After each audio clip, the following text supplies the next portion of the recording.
어디에서 와서 어디로 가는가?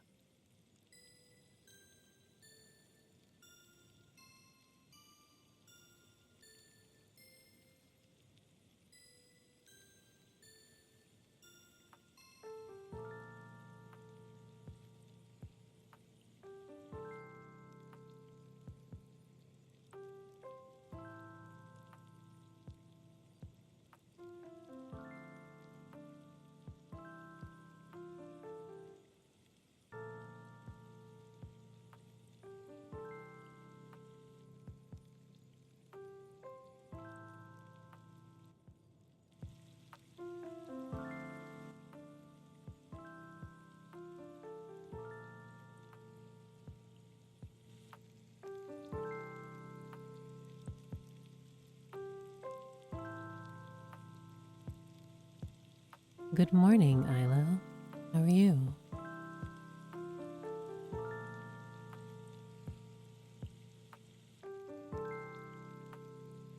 I also think I will need to edit something, but I will reserve that until after stream.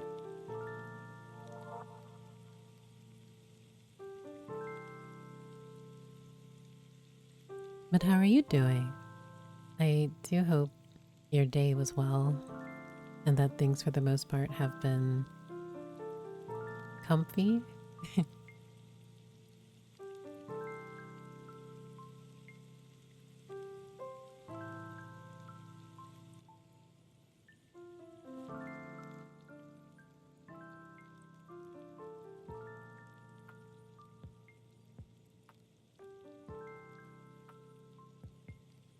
심연은 세상의 그림자 같아 언제나 그곳에서 영원히 존재하지. Tired day, nothing special going on, but I spent most of the day in bed. Well, I hope you were able to recover and rest. Oh, also, how does my audio sound if I need to speak plainly? It's been a while since I've used like comfy lo-fi beats, so I'm wondering if maybe I may be too quiet or the music is a bit too soft. If there's like a notable thing I should change or adjust, please let me know.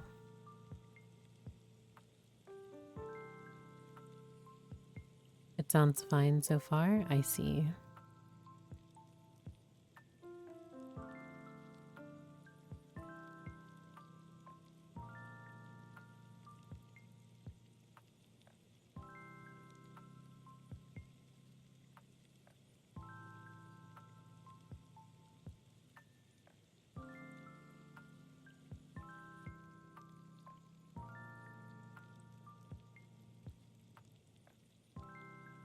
Oh, that just reminds me.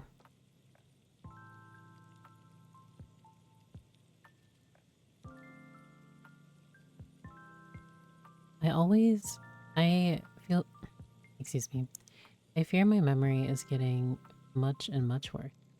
So I need to remember to tweet out things, especially when I'm streaming or what have you. So as unprepared as I am, I do want to let others know they wish to participate. Though I'm expecting this more to be a VOD. Like it'll be a VOD for people to like basically 만물에는 check 끝이 있지. again 시간도 예외는 아니야. for what I've been saying. I'm not making any sense because I'm like looking at 30 different things. Give me just a moment.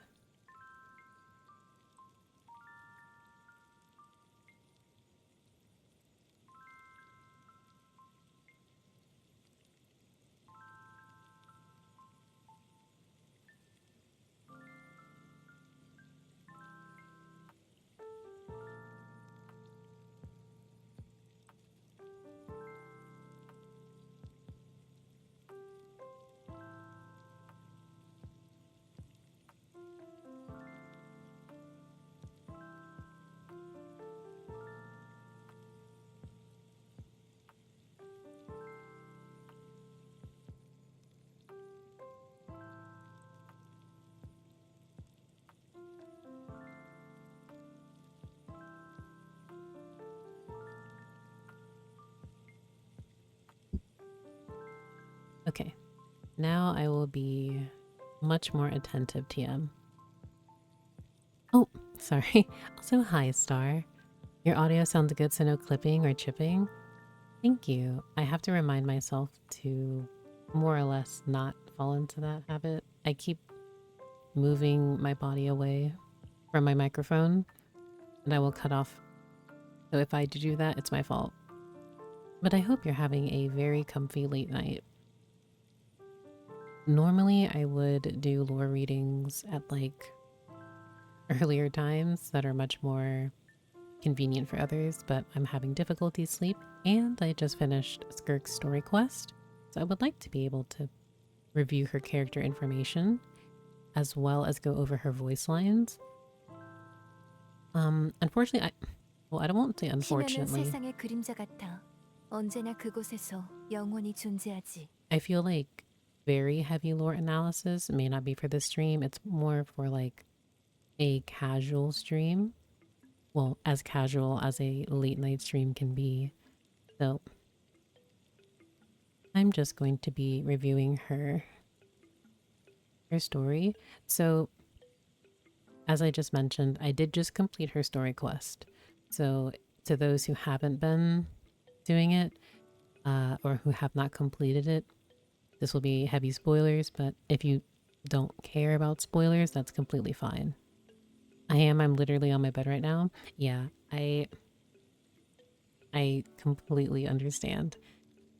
I know I say, oh, this will be a short stream and it ends up being a longer stream, but I don't think this will be one of those cases, mainly due to the fact that because I'm so low energy, kind of, that I don't actually think it's in my brain power right now, especially with my mind being focused on my next lore video that I want to publish relatively soon.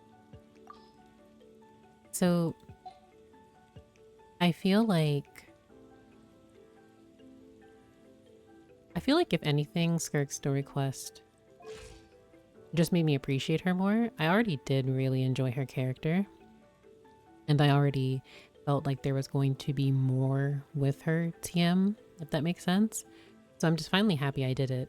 And I think this was perhaps a fantastic time to do it as well, considering just this week or maybe the end of last week, she reached friendship level 6. So let's see. But I'm going to review, I'm going to read her character lore. And then I'm going to go through her voiceovers. Because I don't even think I've properly given myself enough time to actually pinpoint everything and the discussion about the 5 sinners themselves as well as Sertology. So, but welcome Smay and welcome Kinth. I hope everyone is very comfortable. Also, greetings Brandito. I hope you're having a comfy time of day where you are. It's night where I am, so. And specifically 2 in the morning. Oh. But I think a comfy lore reading would be a great send-off to some who may be fighting against staying up. So let's see. Oh, this also reminds me. I have not read her weapon lore either. I'm wondering if I should read her weapon lore last. Man, I have so many. I also haven't even looked into her talents actually, because I just leveled them. I didn't actually read the talents like I normally do because I was so far behind. But I think what I'll do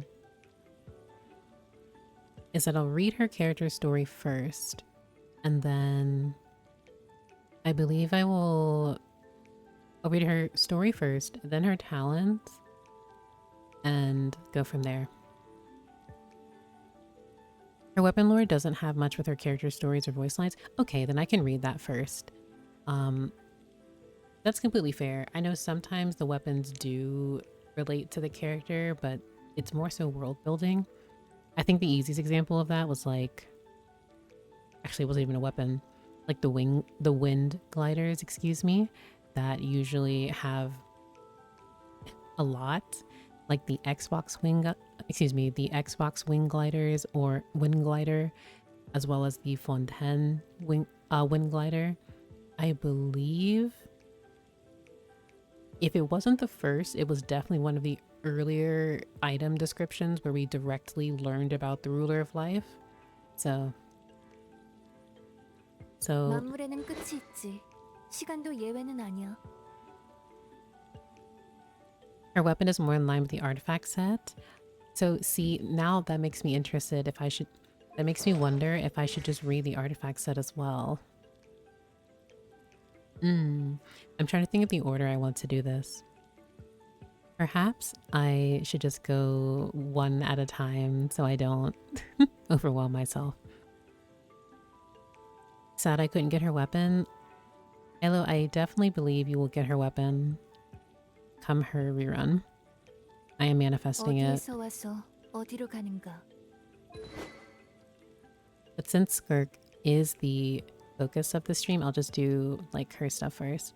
And I will say, I do think her sword is my favorite sword in the game currently. And Arlecchino's polearm is my favorite. So let's jump into her story first. I just know her voice lines are going to be a lot, but... Okay. Character details. 심연은 세상의 그림자 같아. Actually, 언제나 그곳에서 let me make 영원히 sure 존재하지. I put the...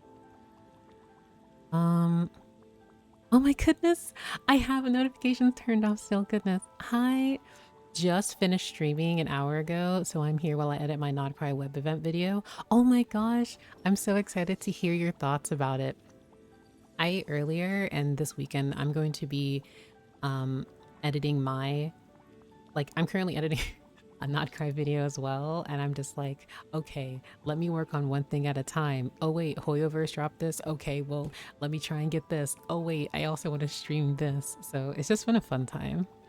I just like that Skirk's basically a FF14 Viper. Yeah, she's a fun character. But thank you so much. So much for the support. Also, everyone, please, if you haven't already, please check out Arnold. He's a fantastic Genshin Impact lore creator and just content creator in general. His community is super fun, really really welcoming, and it's always such a blast being able to be a part of any stream. So please check him out. Let's see. Goodness. Oh my god, Arnold, hello. I feel like all of us are just like trying to absorb the content one at a time. Oh, that's what I was going to do. I was going to 어디에서 와서 어디로 가는가? actually, until I read her voice lines, mute the audio. Just so that, well, I don't have to mute that. So, because man, reading a character voice line and then you just hear them say something is very jarring. Let's see. I won't go completely into her character story first, or her personal story quest first, because I think my brain's still processing it, so. Let's start with her character detail. Her existence is like an unproven rumor. Sometimes, past the stroke of midnight, a tavern goer will swear he had glimpsed her, waving hands painting a story of a person that nobody could be sure ever was. For a very long time, Skirk has journeyed through Tavant like a shadow, avoiding anything more than brief contact with others, only gathering intel when absolutely necessary. It wasn't until very recently that there came to be one who could claim to know her. Oh, I'm already excited. Oh, my master? She's the type to keep to herself. And let's see, she's an alright cook. Could have been the creatures in that space tasting a little off in general, of course. We initially agreed to swing by my place after leaving. I wanted to let her try my family's homemade sausages this year. It's a real shame she couldn't make it. But enough of that. After all, what matters most about my master is her strength and the sheer arrogance she has to go with it. Hmm? Oh, no, I mean what I said. I'm not feeling ironic, and I mean no insult. As I, Tartaglia, grow stronger every day, I get the chance to know my master's strength anew with each and every sunrise. When we first started my training, she only needed one hand to beat me. That was undoubtedly her arrogance shining through. But when facing a weak opponent, I believe that arrogance is an aesthetic unto itself. To crush them outright would be unbecoming, yet to feign humility only to turn the tables later on, that, dear comrade, would be far too deliberate. In the present day, this review of Skirk reached her ears while she was drinking in a tavern. She furrowed her brow. As I've said before, I still communicate normally with those who possess some measure of skill, and the food in the abyssal rift only tasted off to him because he's an ordinary human. And about training, I don't really care how many hands I use, but I do care how many he'll have left when I'm done teaching. He still needs to live in Tavad, so he can't just make new limbs for himself with abyssal energy like I can.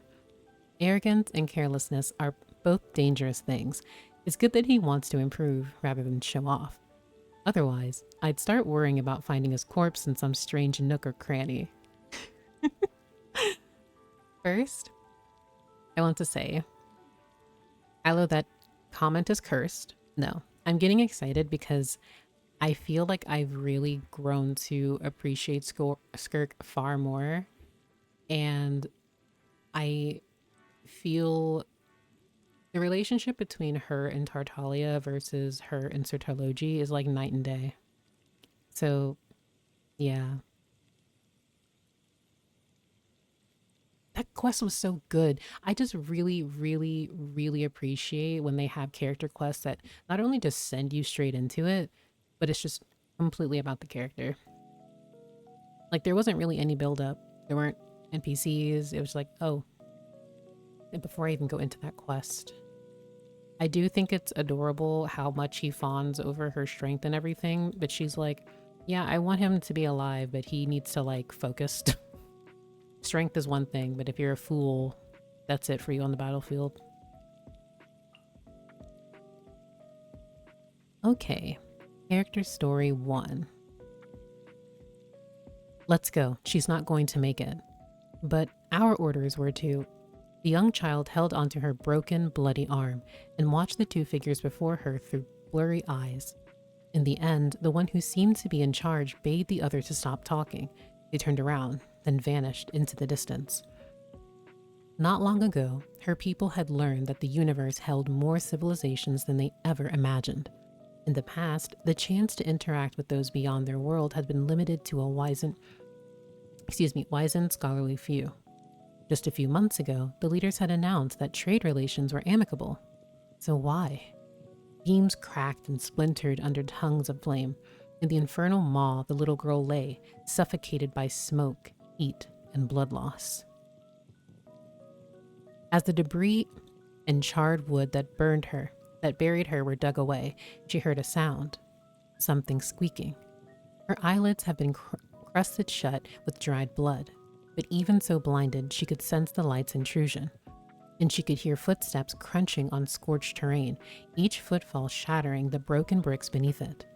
The newcomer easily freed the little girl from the wreckage restraining her. Then, placing one massive hand on her shoulder, they yanked her out. The pain of being pulled so suddenly made her think that all her limbs had been torn off at once. She cried, and as tears forced their way through her eyelids, they washed away the coagulated blood. She was surprised to find that she was still hydrated enough to cry. But the feeling lasted barely a moment. The next thing she knew, the agony sent her spiraling into unconsciousness. She was surprised to wake up again. She had not thought she would be granted the mercy of opening her eyes a second time. Though her vision still swam, she could make out a bonfire and the tall man who sat before it cross-legged. Off to the side, a hulking rat-like beast cowered in the shadows, inky eyes mirroring the fire's wild flicker. Awake then? Don't waste your breath on asking questions unrelated to your survival. The man did not so much as glance her way. He continued to tend to the bonfire with his blade. So, do you want to die or do you want to live? She wanted to ask him why she was still alive at all. She wanted to ask who he was, but he had warned her not to waste her breath. So the little girl simply turned her gaze to the starry sky and nodded. Having received her answer, the man plucked his sword from the embers and slew the rat-like beast in one swing. He cut the meat from its legs, skewered the chunks using his weapon, and cooked them over the open fire. At last, he stood up, something he seldom did, and shoved the meat between her teeth. Bland as it was, the oiliness of the fat was more than the feast for a starving girl. At the very least, he didn't ask her to feed herself. It seemed he understood that her limbs were ruined beyond repair.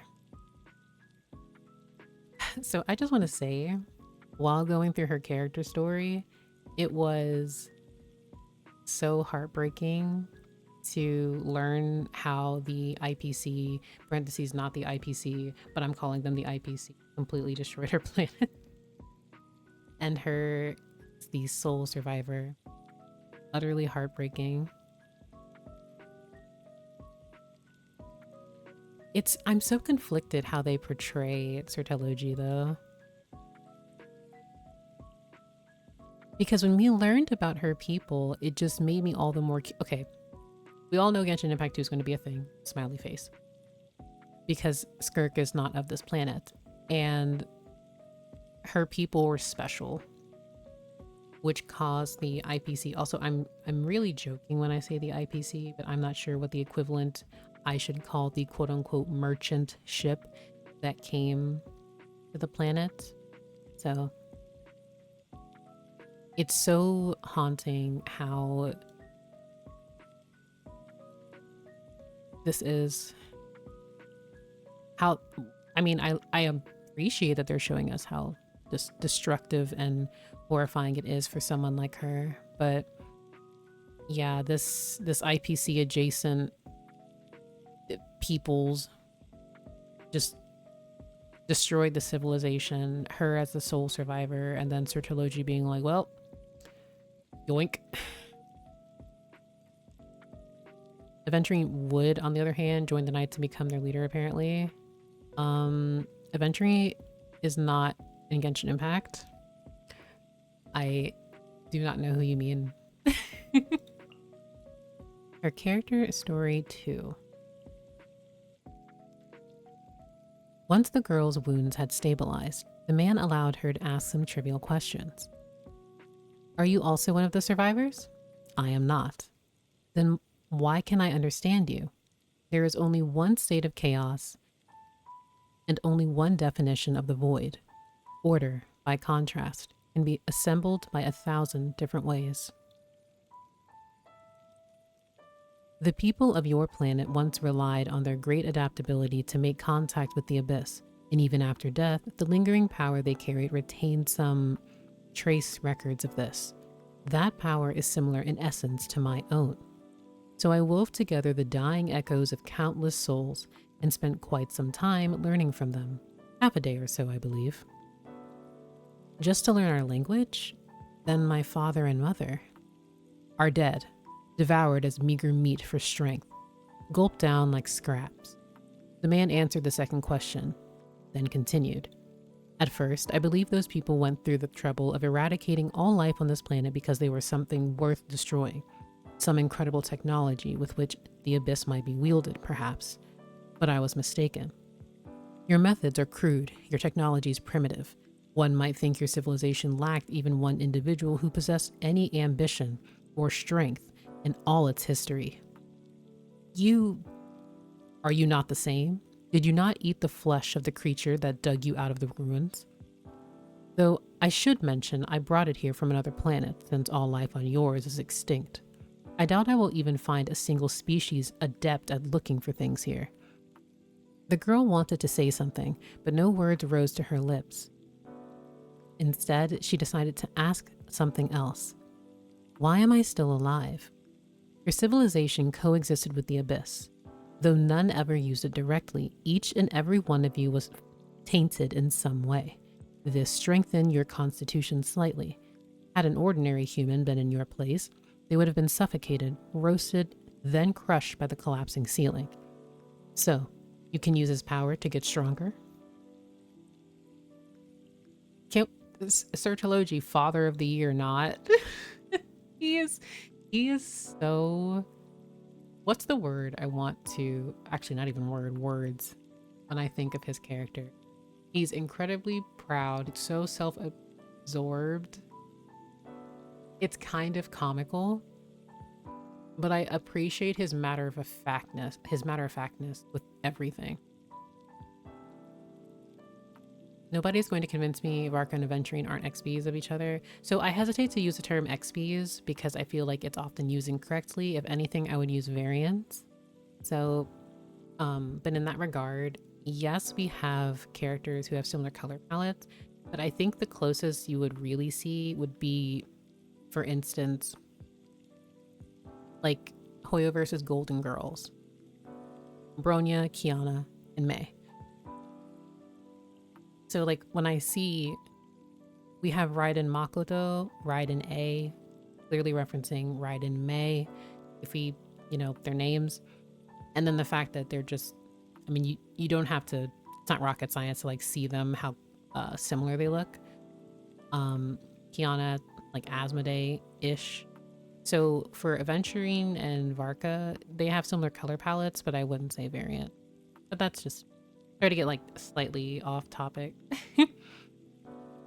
And then the fact too, Sertology is he's so cold, but I still want to learn more about him because of how fascinating he is as a character, because he's been molded to be who he is. Like, bro was born in a prison. He almost certainly is raising Skirk the same way he was raised, because if it worked for me, it worked for you. Exactly. Very emotionally constipated, it's so quote unquote old school. You know what I mean? Like it's that like the old boomer way of like, it worked for me, it worked for you, like suck it up. You either gonna do, like, if you're in like, God, I feel like it's character study on Sertology himself. Bro gives tough love without the love. Exactly. That's literally Sertology. He's like, oh, do you want to live? And she's like, I mean, I guess, like, I'm like 3. And he's like, okay, kicks in the face. Like, he doesn't care. Sertology is a demon. Or a Skirk. Because also, we'll probably never know, but I still want to know what her original name was. Because she's just called Skirk. Oh, but maybe, So let's see. Character story 3. She was now called Skirk. Her severed tendons and shattered bones were restored by the man known as the Fowl. But this was no cause for celebration, for the man made her wield a blade every day and train until her limbs were ruined anew. It was as though he simply wanted her to feel pain. Every day, after training, her broken body would be restored yet again. She traveled across the universe with the Fowl, bearing witness to the trail of enemy graves he left in his wake.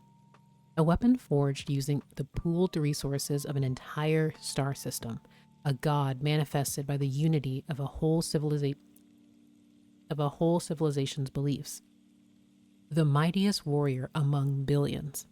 He buried them all, and as Skirk grew from the strength to strength, a revelation came upon her.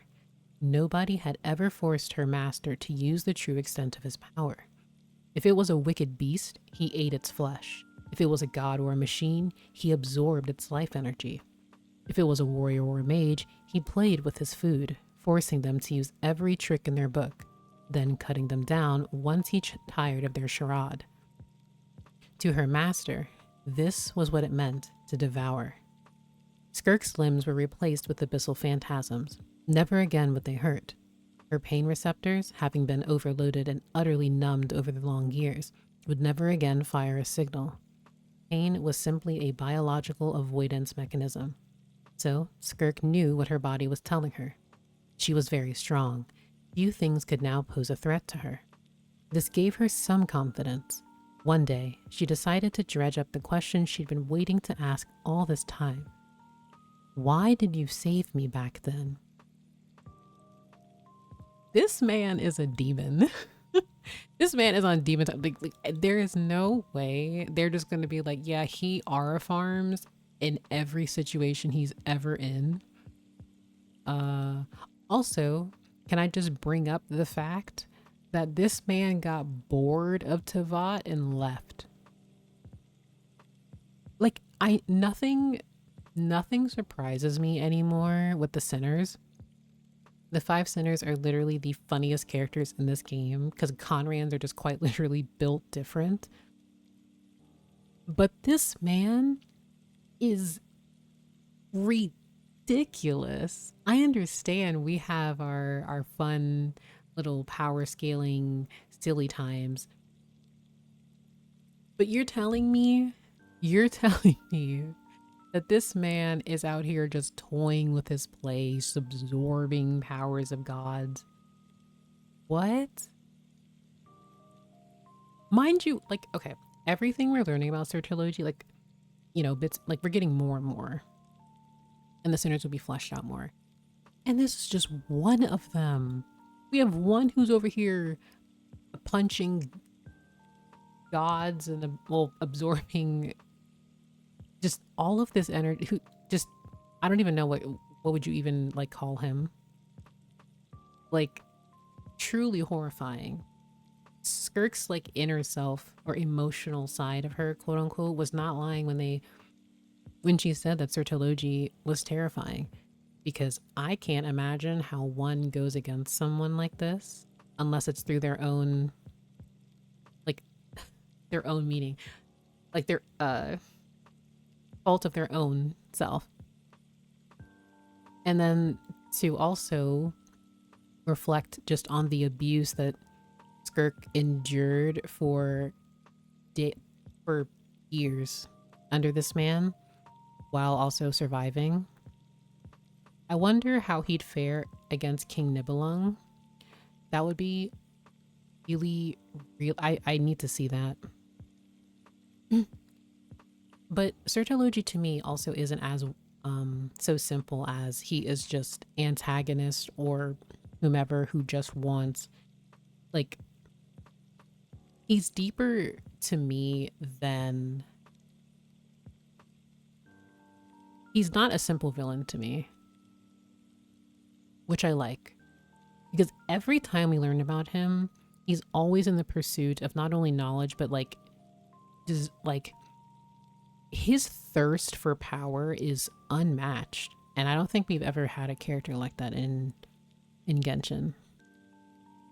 I feel like deep down, Sertology's thirst for power is unquenchable, and him training up Skirk to kill him is more so to stop him from snowballing and destroying the universe, and is using the I want to fight at full strength as an excuse.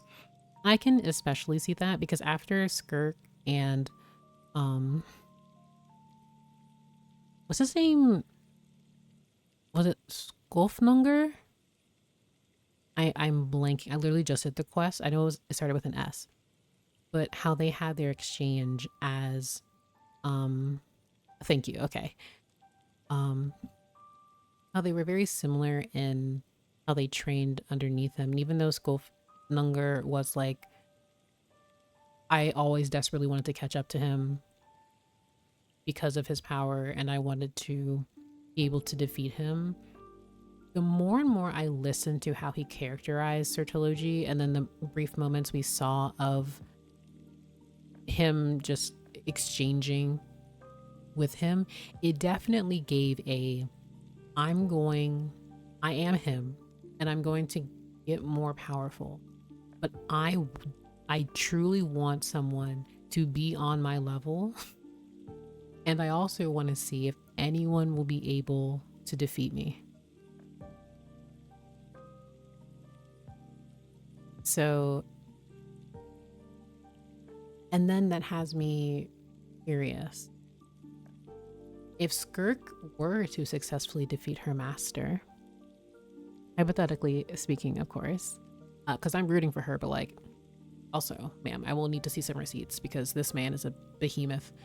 But also, will that power transfer, or like what happens? Because you're not going to just walk up to Sertology, because they've just expressed how he has never used his full power in any fight. Him creating a weapon from an entire galaxy. Let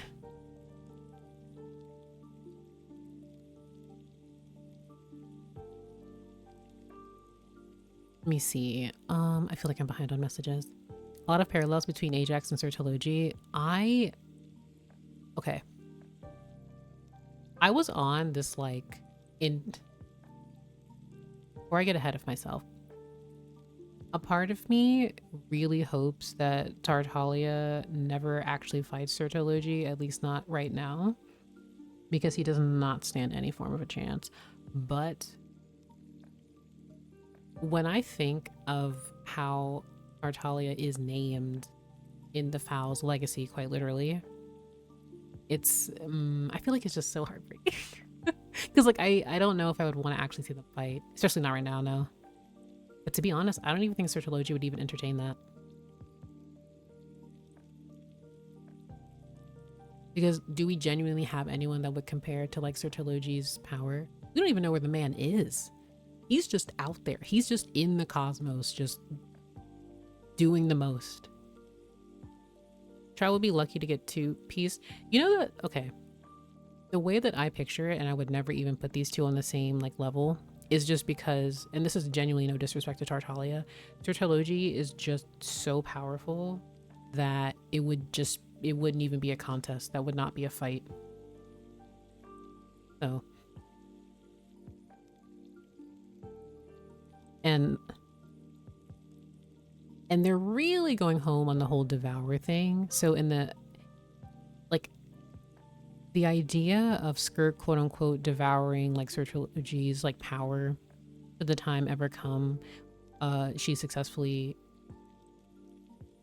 defeat him, and by defeat I mean she would have to kill him, is kind of horrifying to think about. So I think it'd be fitting for if Tartaglia was the one to finally bring down Sertology. I'm torn because I would obviously want it to be Skirk, but he's called Fowl's legacy. So we just have to see. Like I'm going to think more on it. But I'm really happy I actually just completed Skirk's story quest, and we actually have confirmation, like super absolutely. We had like, I think you could headcanon and it was like implied in some places. I would need to double check, but we just have straight up confirmation that there are just multiple planets out in the universe like that. And especially how with Skirk's civilization, like she's not from Tavat, and she masks that, like she can only be in the abyss because that is the only way she can work with Tavat's laws, quote unquote.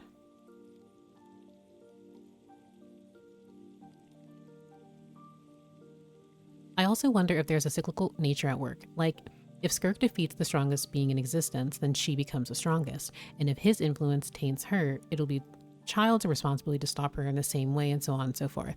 Especially since Child is obsessed with fighting and getting stronger too. He also has the Foul transformation.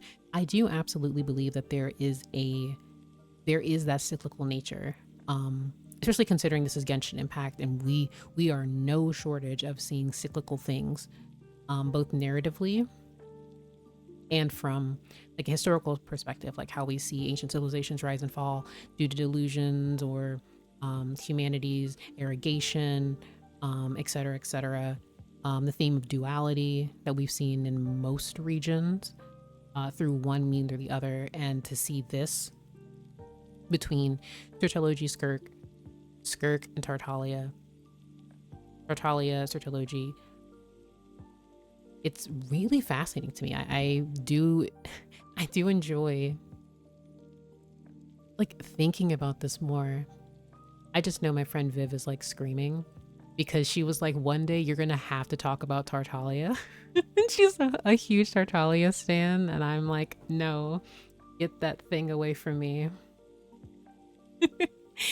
But no, because I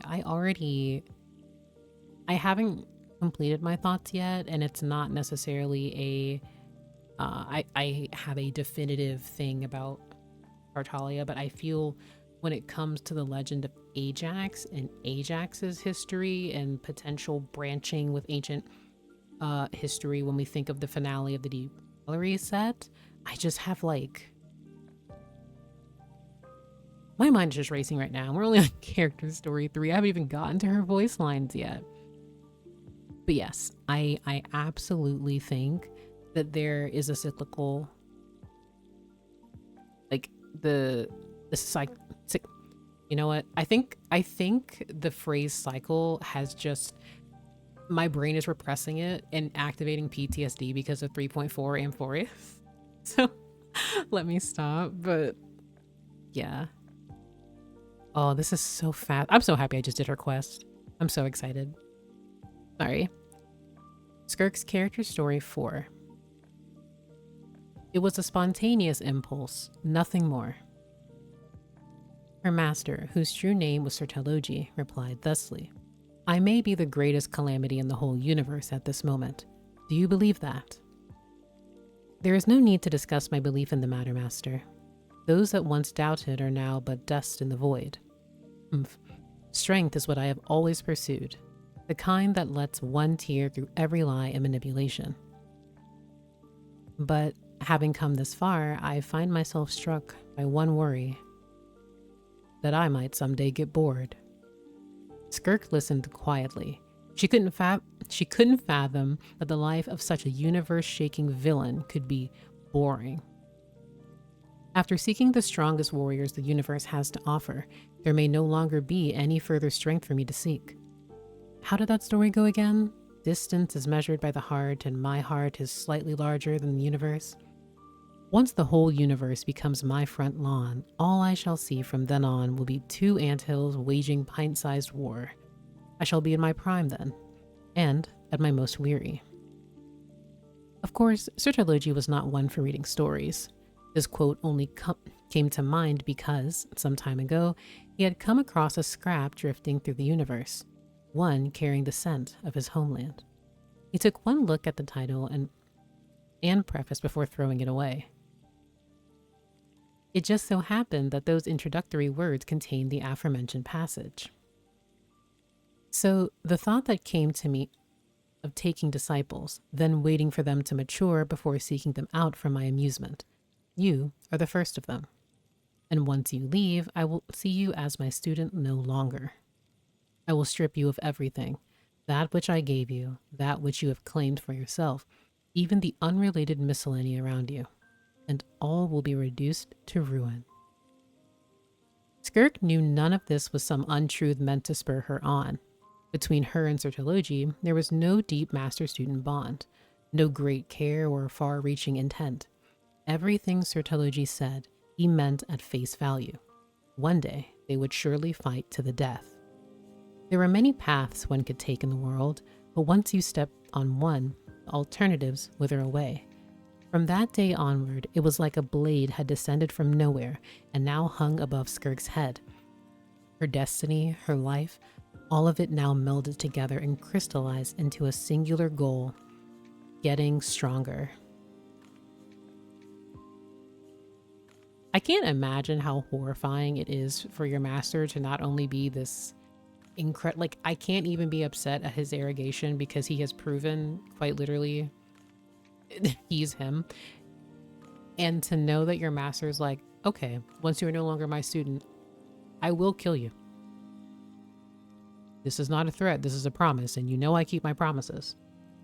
Never once, never once have I led you astray. Also, where is that? Distance is measured by the heart, my heart. Like, okay, I don't mean to say this in the most dramatic way possible. What was a copy of Vera's Melancholy doing outside of Tabat? That's a good question.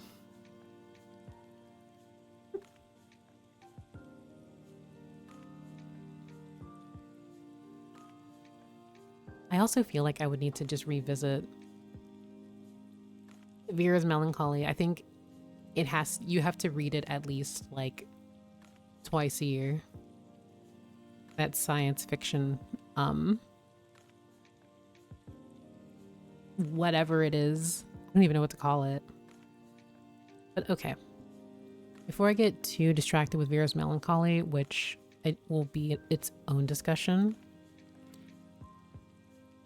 this is such a, again, haunting reality for Skirk because she has suffered so much abuse, yet she has endured the trials and tribulations of her training and just being in constant survival mode.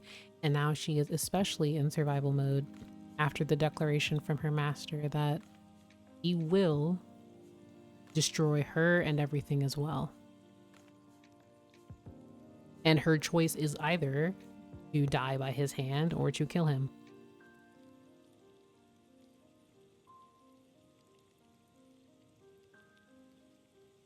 A part of me really...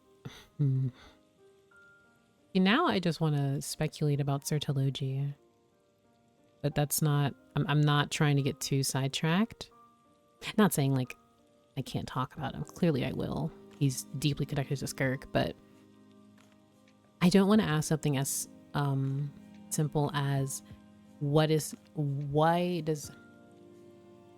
his true desire outside of power? And sometimes it is just it's unquenchable. His thirst for so much power. But like he even said here, he's gonna get bored if he isn't already. When you have so much power, when you've caused so much destruction, like he is quite literally the path of destruction. When you do this, there reaches a point where there is truly nothing else except like just destroying the world. Like the world, I say universe, but I mean, we already know he isn't on Tavad. He's presumably just world hopping, universe, galaxy hopping, doing who knows what. We're about to be the next Finon. Oh, he won't be Finon. Sertology will not be Finon, that's for sure. But this man is out here creating weapons out of galaxies. He's easily destroying gods.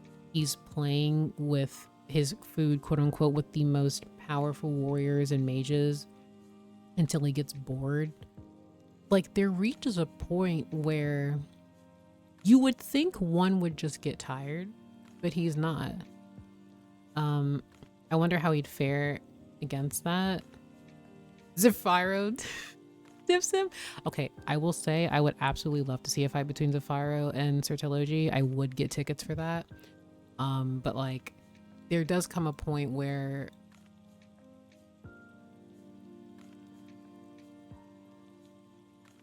like, I feel like I'm speechless because what more do you...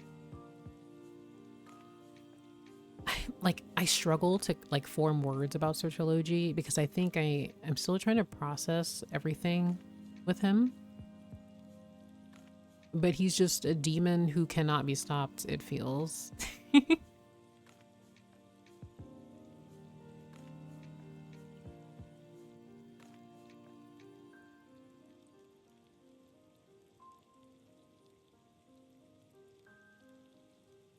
Or Skirk. Okay. Character Story 5.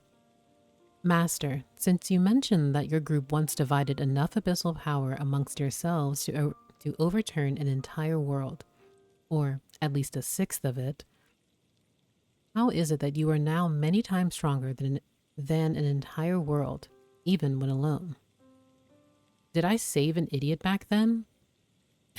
Listen well. When the fruit of a tree dies, its seeds are sown in the rotten soil. Naturally, these seeds may grow into stronger trees that bear harvests 100 or even 1,000 times richer. Even if only 1 or 2 survivors escape a doomed world, their will alone can become strong enough to reforge the very world they lost. With their parting imminent, Skirk no longer bothered to feign reverence, or obedience. Fear only serves as a spur for the weak. But when you grow stronger, unconquered fear will become naught but a shackle. In the end, she resolved to bid her master farewell. She headed back to Sertologi's homeland, to the world known as Tevat. She wanted to find that mother tree, the tree that had borne corrupt fruit, whose tainted seed had grown into a truly formidable arbor. From that moment on, a great darkness had loomed over the whole forest, the shadow her master cast over the universe at large.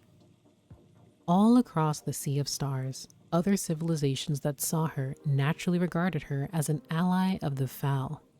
Every community she encountered during her travels took her for a member of the cosmic calamity and kept their distance and weary defense. Except for Tevat, where the one who supervised its borders lowered her guard after talking to Skirk. Upon the establishment of an agreement, she granted the latter limited passage within the world. You do not belong there. It is not your home. The words of the foul remained etched in her heart, never to fade away. But what if a wish, flung at a shooting star as it passed in fire-fraught trails, could stitch even the faintest thread between it and the world?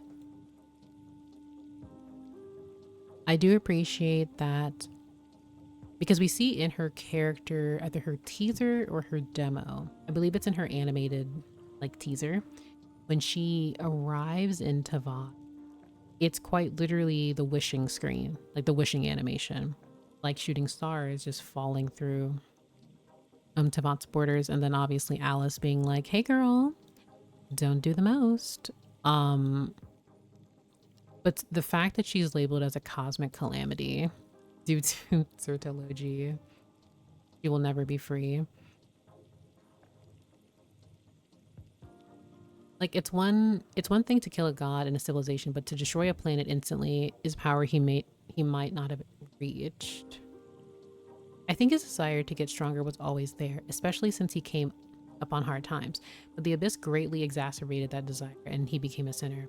I think, because I believe we did learn. I'm blanking exactly where. I really do feel like it was an Archon quest. It's just been a while. Where we learned how the abyss just it further enhances your most carnal desires, in a sense, your ambition, in a much more unhinged, and unfiltered way. I think the easiest example is probably Tartaglia, because Tartaglia was just little baby, and then once he's in the abyss, and after he trained and everything, he's the most feral thing ever. So when I think of Sertology having was from a prison, born in a prison, raised in an environment like that, always striving, wanting to become, and all of the sinners having this world-shattering power, would in fact influence that even further. And because no one can quite literally stop him, he will continue to do what he does. And I think when we when we analyze just how that, oh goodness. Hello everyone, thank you for the raid, Leah. Hi, how was stream? I hope everyone's comfy.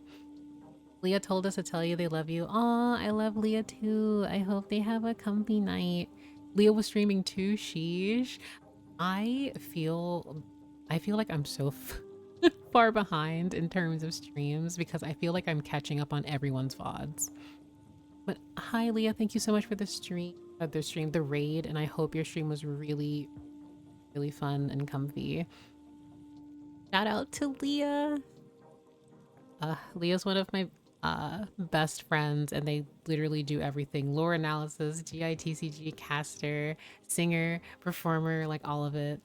Hi, I'm in ad hell. Yeah, I'm so sorry. It ends in 10 seconds. But what did you stream? Wait, actually there's still an ad break. Okay, I believe everyone's back. Hi, Leah. Thank you so much for the stream. Love you bunches. What were you having a casual like a Genshin stream, or were you streaming like a game with friends, or some anecdotes and non-cry reactions? Let's go. I just finished Skirk's. My microphone is all over the place. I just finished Skirk's story quest like an hour ago, and I'm like, I have thoughts, so let me just stream and talk to people about it. I'm back. Oh my gosh, Leah, no.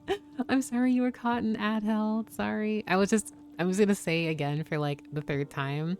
I love you bunches, and I hope you have a really comfy fun stream. Are you excited for Nod Cry? Yeah, so I have been working on a video that's going to be like 25-ish minutes. I feel really bad because I've noticed I yap so much and I need to stop yapping to an extensive degree about the Nod Cry like experience TM, I guess. I'm so excited. I'm literally so excited. This is like Skirk time and I'm trying to contain myself, but I'm really happy that I just finished her quest and I'm learning more about her now, because now I have more information that I was completely unaware of. Chat will agree Kiryu has the most relaxing and lovely voice ever. Please. Oh, thank you. No, I just have voice. Gonna rewatch the VOD later. I'm sleepy. Have a good night. Have a great night, Grim. I hope you have a very, very comfy time. And please be sure, oh, this is actually for everyone. I'm assuming those aren't going to sleep. Please posture and hydration check. But yes, welcome everyone who came in, who's lurking. I just finished Skirk's story quest and I've been going over her character stories, and I will be going through her voice lines as well. I also will be looking at her weapon lore. So I definitely need to catch up a bit. But now I'm thinking about Nod Cry because, guys, I'm genuinely so excited. Like, I can't express how excited I am for this region. 5.8 is going to be really, really cute, really fun. I'm excited. But my brain is already in Nod Cry. Oyo tweeted about Natlin earlier, and despite all the Nod Cry content dropping, I'm excited for 5.8 too. Oh yeah, Mari Javari is something that, I mean, we've been screaming about for years. And I think even though Natlin's time has come to, like, I'm not saying an end, but like, you know, we've done quite a bit here and we've gotten massive world building. It's an excellent transition into Nod Cry. So like, I'm really, really excited. Mind you, I still need to like completely break down what I saw from the 5.8 trailer, because I was on 3.4 recovery for like 3 weeks, and then I just like, I feel like time is going by so quickly now, because guys, we literally, like, next patch, like, we have, like, I know we're at the end of 5.7, we're going into 5.8. We are going to be a Nod Cry in like 2 months. Like, I don't think, like, that to me is just so yeah. Sorry, I feel like I'm not making any sense because the Nod Cry hype is taking over. But like, I'm so excited. But I do want to say shout out to, again, both Leah and Arnold here, Murder of Birds and Windflower Leah. Awesome content creators. Please give them all the support. We're getting drip marketing next Monday. So for me, I'm going to protect my mental health and I will not be looking at drip marketing. I say, knowing I'm going to look at the drip marketing. We're still on Skirk, but I don't want to like cut Not Cry talk immediately. But like, I feel like there are 5 characters there that I'm really excited for. And I'm kind of anxious about drip marketing because I really feel like Nod Cry. All I will say is if you're like a lore enjoyer, unless you have been adamantly saving up through the entirety of Natlan and braved it, you will just be swiping. Like you will just be swiping. there's there's just Kiri, you need to realize something. Not Cry is coming out in 6 weeks. Oh my gosh. If am I we okay. I need, are you being actually serious with me? I know my sense of time is really, really bad, but like, is it actually 6 weeks?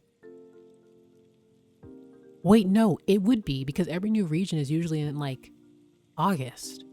Oh my God. Oh my God. Summer in 3. Oh my God. Oh my God. Please. What if, what if, oh my gosh, my mind is all over the place. Oh my gosh. I have so much that I wanted to do before Nod Cry, and I think my time has crunched even more. Varka will be my first banner, mark my word. Varka will be the first banner. Okay. Varka? All you Varka stands? I need to know. Are you still with us? Like, I need to know because the way that he just aura farmed in that trailer. Man. Also, do we love his design? I'm just kind of like standing emoji. Like, I personally will not be getting him because my heart is quite literally locked with Columbina and Nicole and Alice and Jurin. So, but like, I don't know. I feel for me, when I think of Nod Cry, I think the first banners would probably be like Lauma or Lauma. I feel like I'm mispronouncing her name. Arca feels like... So, wait, Kent, are you saying that because you feel like he's... I don't even actually know what you mean there. If you could elaborate. Oh, in terms of him being a major story character, but late in the banners for Nod Cry? I feel like a late character will be like Alice. I feel like Jaren will be in the middle or something. But I say all this because, like, oh my god, the fact that Nod Cry is in 6 weeks has actually blown my mind. Time has quite literally gone completely away. The only thing I am requesting is that Mona is a Nod Cry. That is the only thing I am requesting. Skirk, I'm sorry, I know this is meant to be a U stream, but like it has now deviated to Nod Cry because Nod Cry is very important. I actually demand Mona to be a Nod Cry. There is absolutely no reason why she shouldn't be. And I feel like as a Mona enjoyer, they should do that for me and me alone. Jokes aside, I think it would be the most like God. Barbie's MIA with all her witch sisters being revealed now. The thing is, it's like the truth. Okay. The concept of truth is deeply connected with Hydro in my eyes across various characters. And I'm sorry, Hoyoverse cannot look at me and play in my face and say that Mona Magistus is not going to be a Nod Cry and that she wouldn't be relevant. You're telling me one of the truth seekers, a character who wishes to uncover the truth of the world, who can perform divinations, who is a hydromancer, who can discern fate, who wants to be a guiding light to people in their journey, one who is very knowledgeable of the false sky and fate is not going to be a Nod Cry, a city, like a region about the moons, and the fact that her entire design is based around astrology. Hoyoverse, I promise you, I will find you.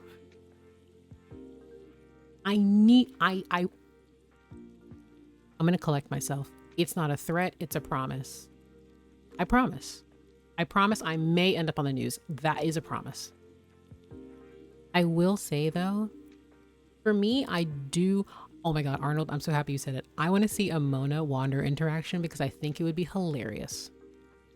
Even though we know that who Wanderer is. I strongly feel like an interaction there would be just so good. Also, you're Klee and Alice, Albedo and Rheindotir. I know Barbeloth likes to just hang in the cut and just not appear, but like I need her and her apprentice. I need them all. I need the apprentices with their masters, mothers, etc. So like, sorry if I cut out. Sorry for rambling a bit, but like I am so passionate about Mona Magistus. I've been writing a script for a video about her and Fate for the longest time, and I'm like, Hoyoverse, please give me more. I want more. And it just doesn't make sense why she wouldn't be there, but I digress. And yes, I do want to thank Skirk for being very patient as I go through her very traumatic tale about her story. Mind you, I still haven't gone through her Voicelines yet. But Mona, Scara, and Albedo would be such a dream come true. I want all three of them to interact. I want Albedo and Mona and Wander to be in the same conversation. That is what I want. I love all three of them dearly.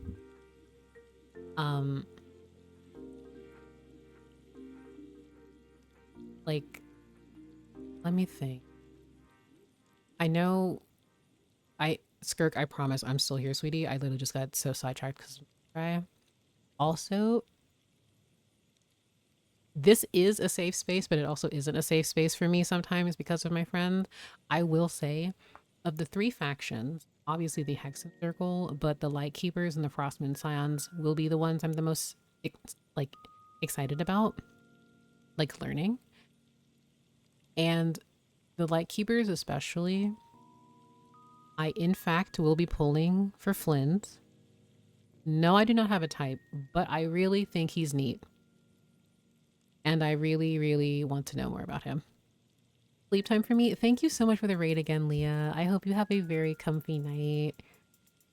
And I look forward to talking to you again soon. We all need to have just like a casual Genshin lore discussion, just for funsies. Just like we did with your Star Rail casual lore stream, because they're just so fun. But you sleep well. Yeah, when's our lore discussion? I mean, I'm ready for a lore discussion when we want to. Like I'm fine with like, because there's a lot, like genuinely so much, but I do think a casual lore discussion would just be fun. Y'all, my Mona is C6, and like I want, like I need more Mona content. Mona is my wife, and I miss her. I miss my wife tales. Do you want to do one this weekend? I mean, I'm personally fine to do one this weekend, but I can't speak for the others. So that's just me. I know everyone's just busy too. And like everyone has their own schedule. So we can't always just be like, yeah, it's just when the stars align. But yeah.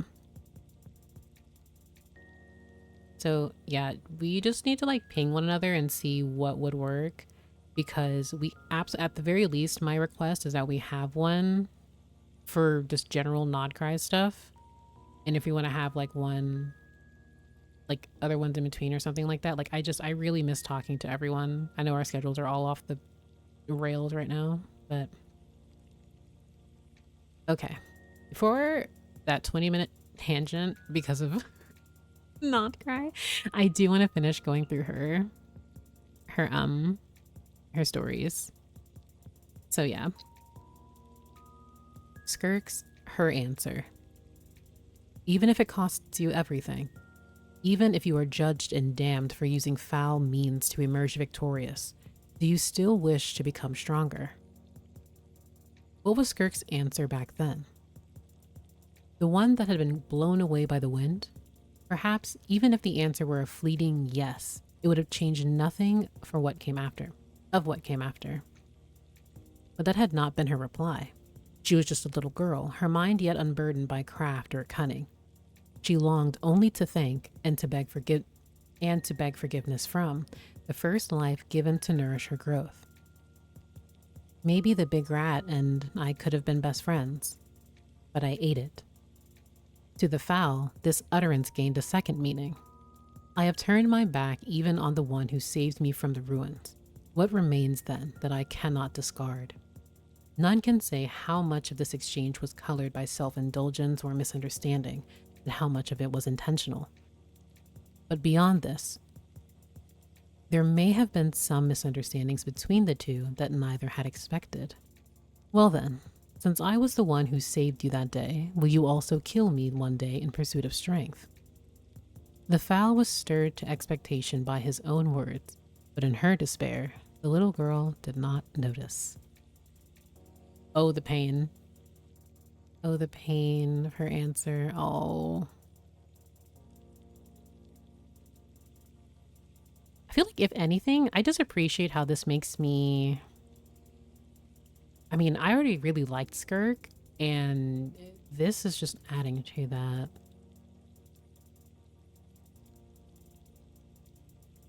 I feel like I don't have much to say only because I feel like a lot of what I've already mentioned has been like I think I touched on a bit. How he's like, yeah, I'm him and I do all of this and I'm very strong. But whenever, I think this is just like a character trope thing at this point. I just will not be, he desperately, okay, I don't want to say desperately. He welcomes the challenge of someone to kill him. He wants to see if anyone can arise to the challenge. And since he has trained Skirk and various others, excuse me, and many others, who will rise to that challenge? And I think the most fitting would be Skirk. But now the idea of Tartaglia entertaining that, or, you know, being involved with that, also makes me squint. I would appreciate, though, just seeing a very, very beautifully animated Sakuga battle between Sertology and Skirk. I think that would be good.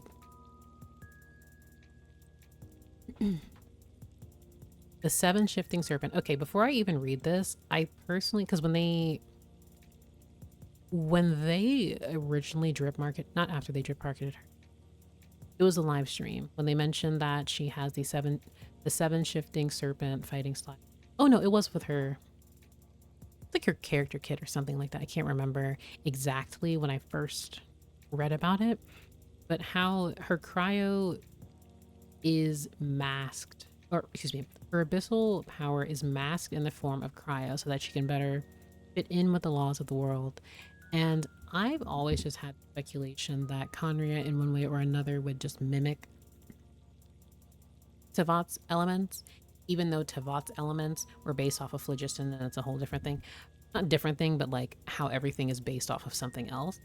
So the fact that Conrians were just so in tune with like abyssal power being able to be used and or masked in a different way is fascinating. Like I'm still, in my mind, she's 7 shifting serpent, and my understanding was perhaps this is just a style that certain Conrians will use to mask all of their abilities. And that's why I'm like, oh, well, Il Capitano has like this dark ice thing kind of going on. And he's also very strong. And is there something related there? Dainsliff's blue, dark, abyssal fire that he has going on. So I don't know if the 7 shifting serpent ability is unique to her or if it's all Conrian. So I'll see as I read this. Okay. Also, 1 second.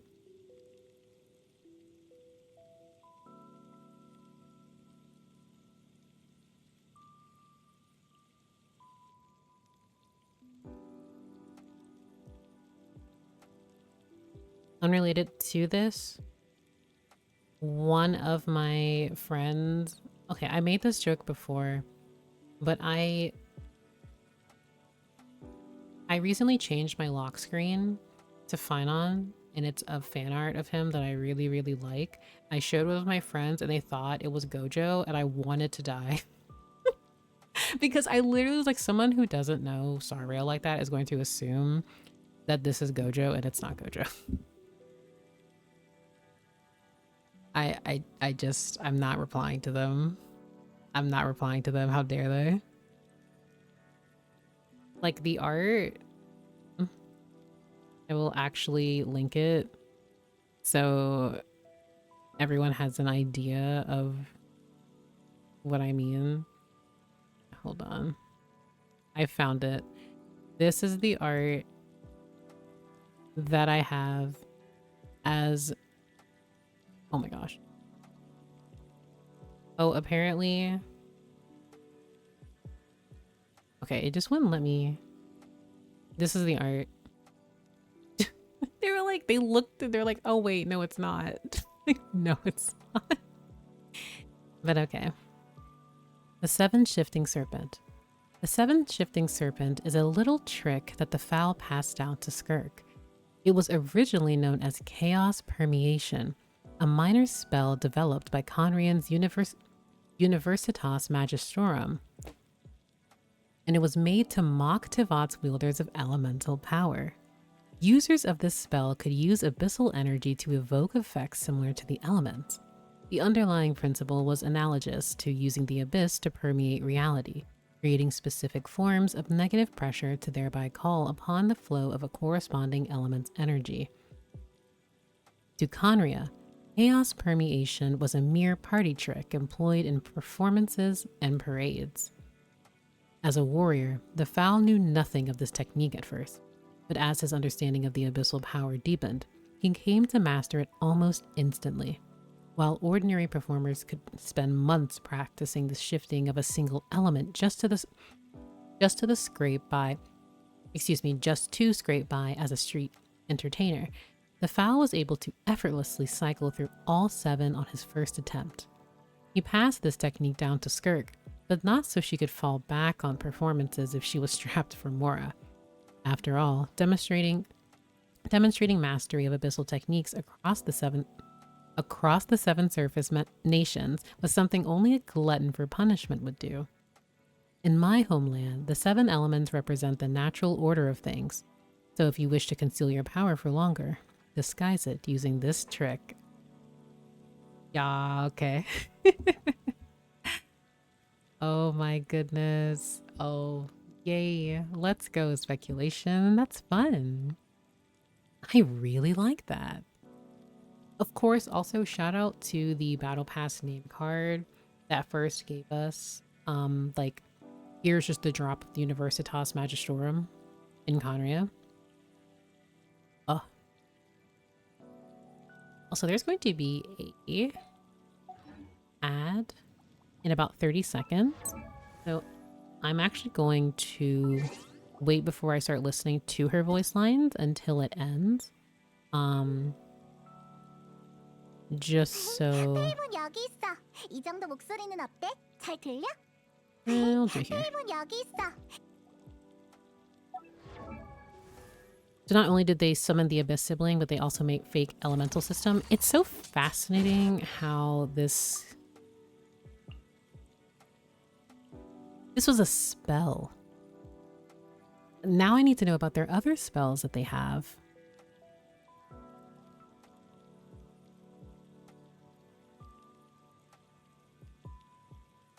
Chaos permeation. 만물에는 끝이 있지. 시간도 예외는 아니야. The underlying principle was analogous to using the abyss to permeate reality, creating specific forms of negative pressure to thereby call upon the flow of a corresponding element's energy. Onria just... like, the abyss can do it all. Well, I say it all in quotations, but it's so powerful and so horrifying in what it can do. I also think, like, one of the biggest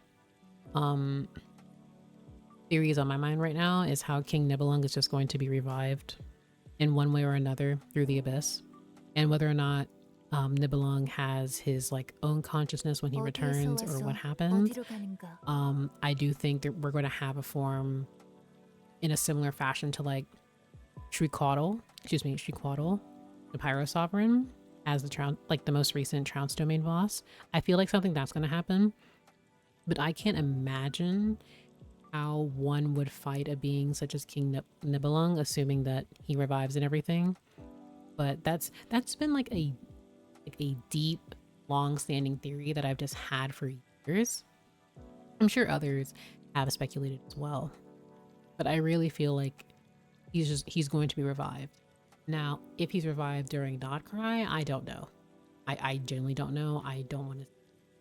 I would believe that to be so soon, because that seems like a super like endgame kind of thing. I know we're in endgame, but I also feel like quite literally anything and everything is on the table, because we just got Jiren. I didn't expect Jiren to be revived in such a way and made into a synthetic human by his baby brother, his older brother, so soon. I expected Albedo to be the one to end his, like, quote unquote brother, like historical Jiren's life, but the way that he just brought him into this world so seamlessly was so poetic. So on the topic of King Nibelung's revival, I feel like I just wouldn't be surprised if it happened. So it's something that I keep thinking about, and one that I want personally, because I think it'd be really fun. Not to mention, at some point, the heavenly principles has to wake up, right? 언제나 그곳에서 영원히 존재하지. But also, I'm in my delusion era. I literally created like a 4-page essay rambling about how King Nibelung and Jiren were foils to one another, and that's when you know that my brain is cooked. So now I'm gonna listen to her voice lines. My game is currently set to Korean, so yeah. 나는 스커크, 극악기사 수루트 알로기의 제자. 지금까지의 여정에서 넌 나와 동등하게 대화할 수 있는 강자라는 걸 증명했어. 이제 내가 네 운명을 지켜보도록 하지. This is something I think, I don't want to say on the nose, but I also speculate that she says, essentially learning about how Skirk doesn't speak to those who are weaker than her because they're not worth her time.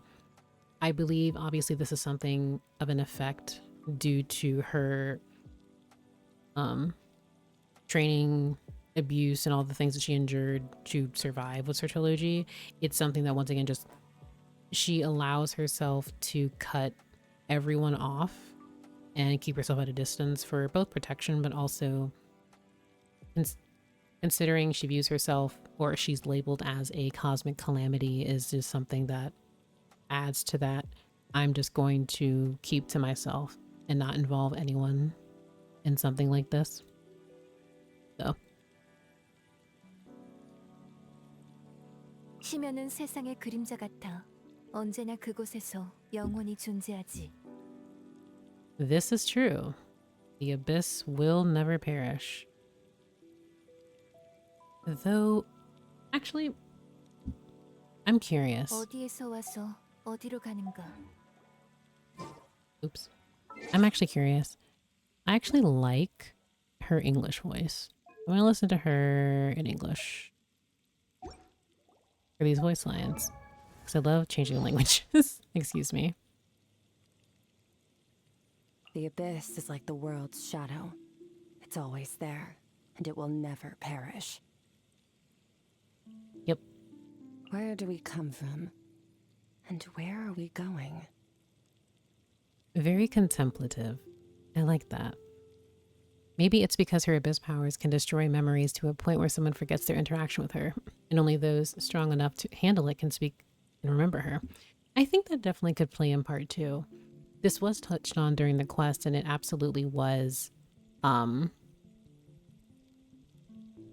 it absolutely would add to her just not wanting to consider keeping people around, or like, you know, like as you said, those who who are around her, they just forget she even exists. So regardless if it's like a protection thing, it's still all the more bittersweet. All things come to an end, even time itself.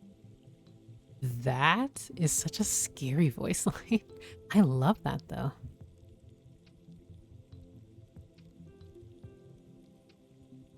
Because the concept of time, like time ending as a concept, is horrifying. But everyone has their final day. Nice. I like the rain. Oh, also something that I appreciate in her quest is when, like, just due to her, everything that she's endured, when I believe it was Paimon wanting to Abyss give is like the world's shadow. It's uh, always there, and it will never perish. like when the topic of food, where she's like, I don't get tired and I don't need to. And Skirk's, so much of her existence is genuinely so depressing, and she's such a lonely character. But I appreciate just how much light is still within her, and how much good she wishes to still do, despite everything that she's suffered. She'll obviously take it one day at a time. And I just really appreciate that despite all of that darkness, she'll never let it control her, and that she'll Where never do we succumb come to from? it. And where are we going? I believe it's partially due to her part of her fear of the looming threat that Sertology will come for her one day. But I also have to believe it's for her own like strength and her own self journey. However fearsome the lightning may be, its wrath is limited to the realm beneath the clouds. The high heavens above remain clear. I think that's a really cute and cheeky comment, because Skirk has seen so much, been through so much, familiar with the cosmic, like just the void realm itself, the cosmic realm itself. She doesn't, like, lightning is nothing to her. They say that at absolute zero, everything falls completely still. Compared to that, this is nothing. Also, I think Kat Pratano does a fantastic voice as Skirk. Really, really like her delivery. The wind sweeps away everything that clouds our vision. This is so symbolic. Sorry, I love this. Like, even though when I think of wind, I immediately think of Venti. You know. Sleep well? Looks like you're back to peak condition. Let's prepare to depart. High noon isn't a good time for sword practice, so I usually spend these hours in meditation. While hard work is essential, reflection and review are also important to keep you from straying off course. She will never not continue to train and grow stronger. Oh, nighttime already. Time moves so quickly in the outside world. It's all the more important to cherish it. Once again, I did appreciate that during the quest, they touched on how time in the Abyss is completely different from that in Tavat. 3 months was 3 days. Like, and then the Traveler's training arc with Skirk. That was really, I actually really liked it. I appreciate when you actually experience what the character is experiencing in the story. And seeing, like, that they've been in the Abyss for so long, even though it was more or less just like a weekish. Get some sleep. I'll be practicing my blade work for a while longer. I bought some old books from Liyue recently. A passage in one of them stood out to me. The wise man uses his mind as a mirror, neither grasping out nor drawing in. It receives all, yet keeps nothing. In this way, he triumphs over all things, and they can render him no harm. That's a very enlightened state of mind. At first, I assumed it must have been penned by some renowned martial arts master. But after reading further, it turned out that he was just an ordinary traveler. People surprise me with what they're capable of sometimes. Suppose that's what they mean when they talk about hidden strengths. Hmm.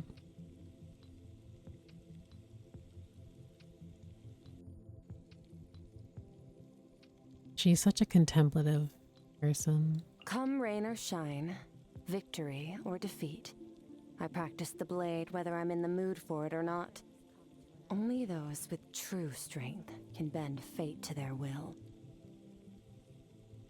I have to wonder if she said this to the Traveler at one point too. I mean, like, obviously all these voice lines are to the Traveler, but I mean, like, it's something I would expect her to say, obviously, during a sparring or training match. Which, man, I think it's just going to be so... Like, I think of the Traveler being like, oh, hey, funny seeing you here, Tartaglia.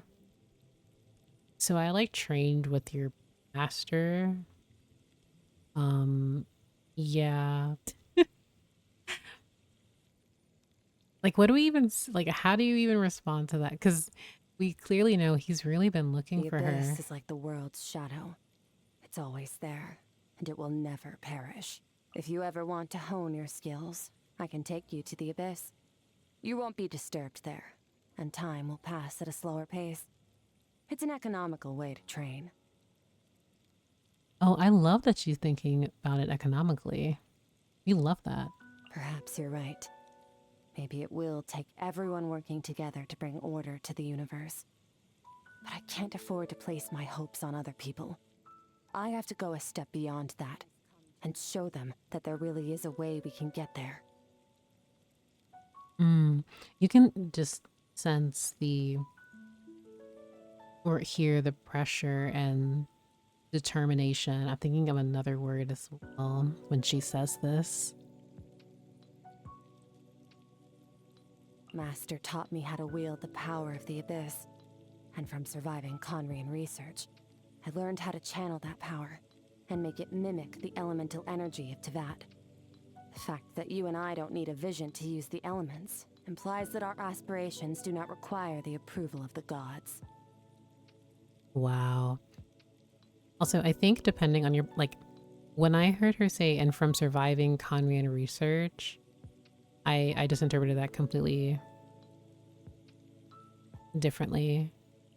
Like, it read to me, like, for some reason my brain was like, and from surviving like a Conrian experiment. I'm like, wait, that's not what she means. She's referring to the 7 shifting serpent ability. Master tells me he first trained in the traditional black serpent blade work of Conria. But by the time he took me on, his style incorporated many techniques from other sources. That is what it means to be a true martial artist. Constantly learning and adapting. Always testing and overcoming your limits. Otherwise, you will stagnate.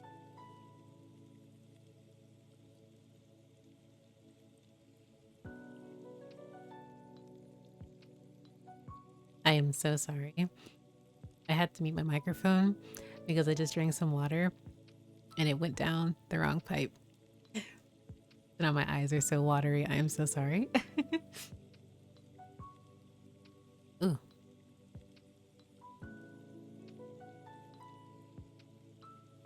During my journey through the stars, I came across a species with completely inverted sensory perception. They'd use ice to warm themselves up and cool down by the fire. They'd be sweating buckets inside a cold, dark cave, but shiver uncontrollably under the blazing sun. So different from all the other creatures around them. And yet, they lived quite happily. That's the miracle of life. Unfathomably complex, but at the same time, so simple. I'm curious to know what species this is and if we will actually learn more about them. But I honestly would listen to all of the worlds that The she's abyss gone is to. like the world's shadow. It's It's always there, and it will never perish. Very few people manage to earn themselves a name like the Foul and live up to it. I'm sure whoever gave him that name must have truly despised him. Master's certainly done his fair share of disgraceful things. And the fact that he's a former knight who turned his back on the chivalric code doesn't exactly make things any better. And yet, plenty of people still choose to follow him. They're drawn to his strength, composure, and confidence. And the fact that he's candid with everyone, regardless of their background. He's not driven by emotion. He's on a mission to become a version of himself that is complete and perfected. That's why he's as powerful as he is. It's also why he's so dangerous.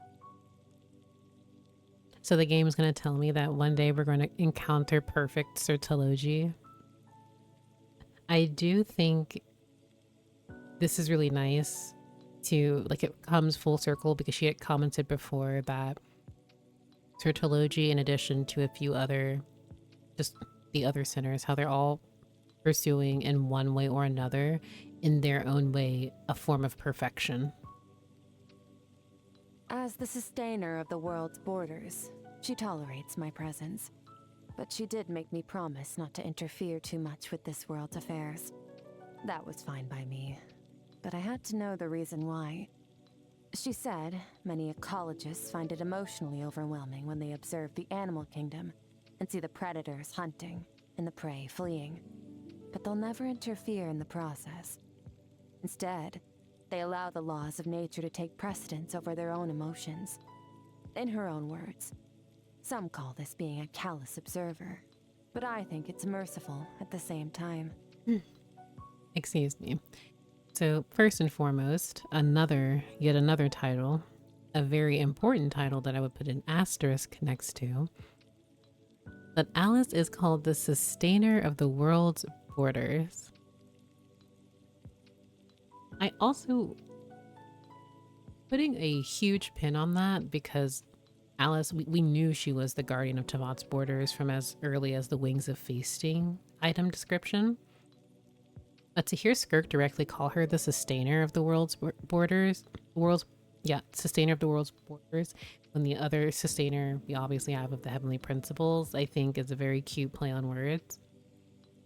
But I honestly I have to know how powerful is Alice? I need to know. Not only is she saying, you can be here, but you can't do too much. I'm going to tolerate your existence, but the moment you step out of line, just know. Though it's fascinating to me because Skirk is not a descender. She's not a descender, yet she's not quite literally from this world. And Alice allows her to be here. Where do we come from? And where are we going? But it just makes me like, oh, the Hexen Circle are so, like the most stacked organization. I know the Fatui, they have their, they have their gems. But the Hexen Circle are so powerful. I feel like this is something we really need to expand on. Like, obviously, we don't know the whole truth of, like, all of their history, all of everything that they've done. And I'm not going to go serious into, like, the whole power scaling, anime, fantasy, battle stuff. But, like, when you take into account everything, Alice is the founder and leader of the Hexen Circle. A polymath. She excels in literally everything. When you look at everything she can do, and she's a guardian of Tavat's borders, how, why was she assigned that? Did she assign that to herself? Did someone assign that to her? Additionally, how much does Alice know? I mean, we can already gauge a bit considering we look at her sisters in the, not like actual, like sisters, like familiar, in a familial sense. But like in the sense of, we have Barbeloth, who is a master hydromancer and astrologist who knows fate and information about the stars to the highest degree, and who is also a master diviner, which in itself is an entire thing. We have Rhine-Daughter, I feel, doesn't even need an explanation at all. Also, I want to thank everyone for the follows today. It really means a lot. Thank you so much. Notifications are just turned off. One, because of the Genshin lore reading, but also because, admittedly, I don't remember where to turn it back on. So for me, again, the Hexen Circle remain my favorite organization in the entire game because these mages are not to be trifled with. They are quite literally the most like, they rival, like, they're just so powerful. And that's so funny to me. Like, Alice is the most chaotic character in Genshin Impact, I feel, but this is something where you can't just think, I mean, she's a very silly woman, but she's also, and I mean silly haha in the sense of she's just like, Alice, what are you doing? But, like, how do you gauge an elder like her? She's just, sorry, like, this is just fascinating to me. The sustainer of the world's borders. So I'm going to assume that at every moment, whether it is intentional or if someone's forcing their way through, Alice will always know. Mind you, she did say that she would, quote unquote, she'll need to clean up the borders because, like, mommy will be busy when she was writing a story for Klee. And I say, not writing, but telling the story of a planet with either dragons or dinosaurs. Oh. She's someone who made Yae Miko cry. I know, I love Alice. She's so funny. Just wait for Octavia. Maybe she'll be in Genshin 2 Electric Boogaloo. I just think Alice is a fantastic character. She's so funny.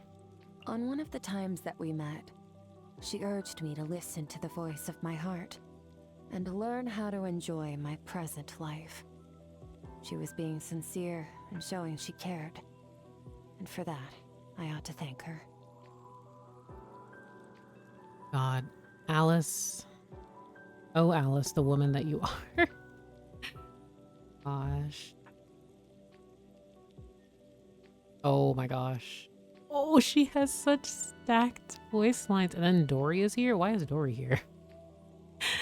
That's so shady to Dory, but, like, it just seems so off-putting when you have Sertologi, Alice, Dainsliv, Tartaglia, Neuvillette, Will of the Moon, Nicole, like, Dory. Diabolical sneak, if I say. At one time, he was Master's rival. At another, they were best friends, apparently.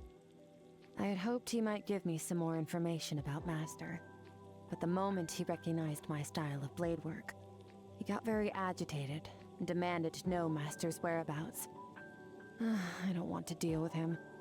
Hopefully I don't run into him again anytime soon. I love this voice line so much.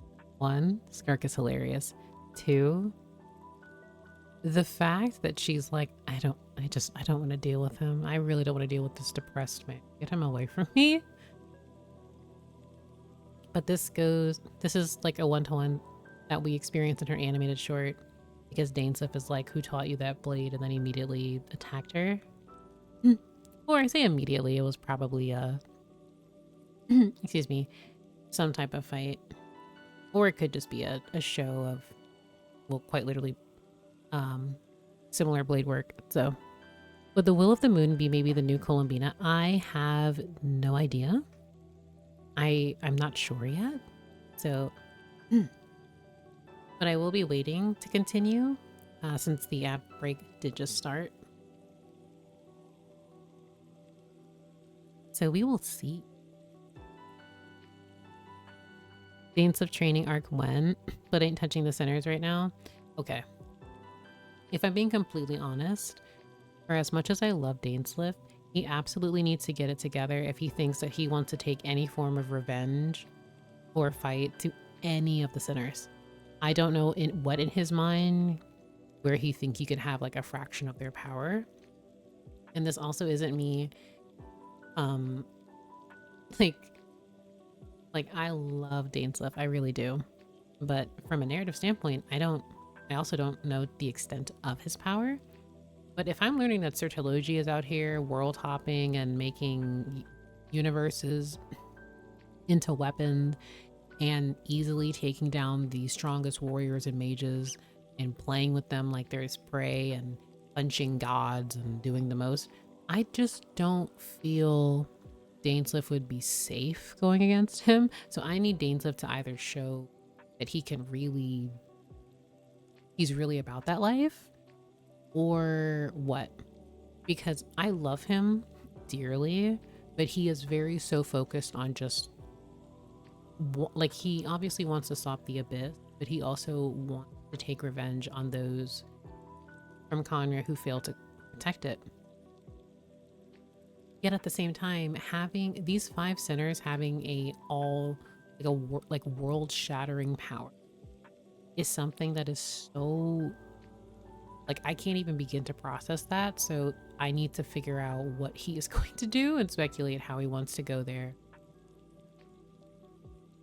Because surely he doesn't believe that he alone can take all of them on in such a way. So, and I love him, but like, let's be honest. Like, Danes, if you need to show me that you can do more than like backflip and then survive like a hand through the chest from Aden, and because we're talking people quite literally transcending. I mean, because they already ascended as sinners when they all acquired that abyssal power, but the fact that they've ascended even beyond, and then one of the sinners is a shade now. So like, Dainsliff, I need to know, like I believe in you, and the belief, I believe in you believing that you can defeat them, but you won't in this current state. So I feel like he alone, like, truthfully speaking, he just won't be able to take on all of them. Like, obviously, I doubt that they would fight all at the same time. They wouldn't need to. So there would absolutely need to be some form of togetherness. But even then, I feel I would, even with the Traveler, and this is something that is like slightly related in terms of power. With the Traveler, I appreciate that more recently they've been showing them they need to train, because yes, they are accomplished, yes, they are skilled, but the Traveler is nothing compared to, like, mind you, I'm gonna put Sertology in his own like box, because he needs to be like over there. I don't know where there is, but he's gonna be in his own little box. Remember when the Traveler fought against Arlecchino? Mind you, Arlecchino was not even trying. She more or less put on a show. I won't say like really put on a show, but she did demonstrate some of the things that she could do with her children there. But the Traveler didn't win. All things come to an end, even time itself. I would never regard that as a win. And mind you, Arlecchino wasn't even trying.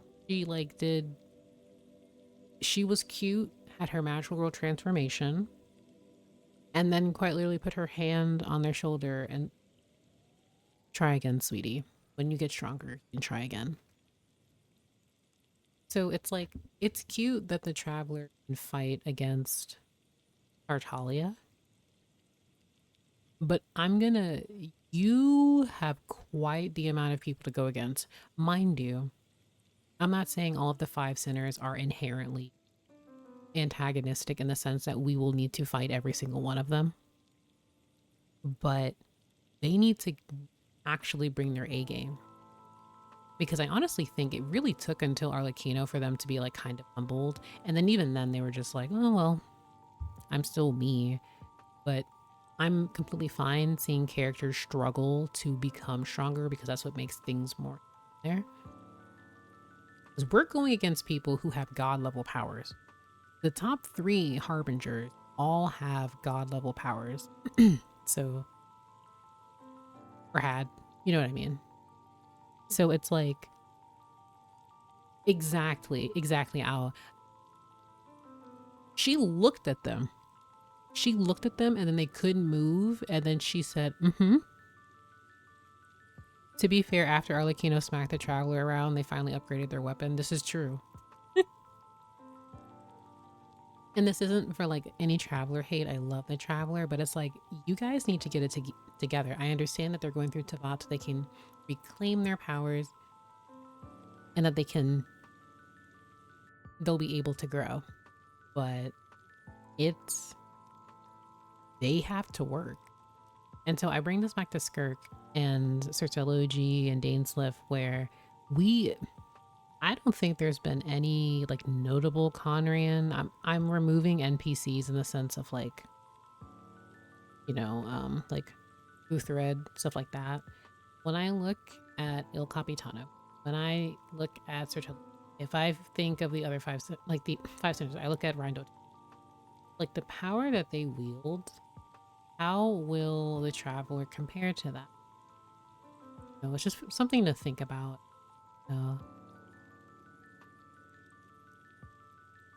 And again, it doesn't necessarily mean that the 5 centers are all be antagonistic, but the Traveler will need to get more power if they wish to truly protect the world. And especially so when they inevitably confront their sibling. Oh, yeah. The shrewd merchant. She's one of Alice's friends. I occasionally sell rare monster carcasses to her, since I need Mora to get by into that. She's made a pretty good impression on me so far. Never asks about my background, at least.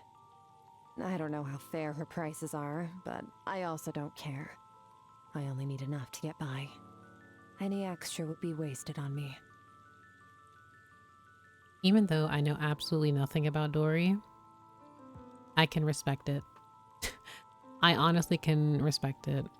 Because when I saw that Dory had a voice line with Alice, I'm like, oh, Dory really is out here, huh? So that's cute as one can be, exchanging such goods in quotations, but okay. He's improved. Next time we spar, I might even use both hands. Ajax has a lot of talent, and he's fearless in battle, which gives him the potential to develop great strength. But I've seen many other bright sparks like him fizzle out before ever reaching their prime. If he truly wants to become the person he dreams of being, he still has a long road ahead. So one thing I really appreciate about Skirk and Hardholly relationship as master and student is that she, as again, I would need Where do we look come back from? And where are we going? of the quest. I don't believe she calls him child. I believe every time she talks about him, she always refers to him by his first name, Ajax, which is very endearing and also I think hilarious, because Skirk in my mind would be like, why would I call him that? His name is Ajax, so I'm just gonna call him that. But I really, really appreciate how she's like, yes, I'm his master, and he has improved, but he needs to come to his own person. Like, he needs to be his own person. He can't just replicate things that he's seen because he loves fighting. He wants to get stronger. He wants to protect his family, sure, but he needs to have a sense of self. He needs to be able to harness his power in his own style and have his own. He just needs to have his true sense of self when it comes to fighting. And as she's clearly stated here, like, the brightest star can fizzle out, so he has to be consistent, and we will see from there.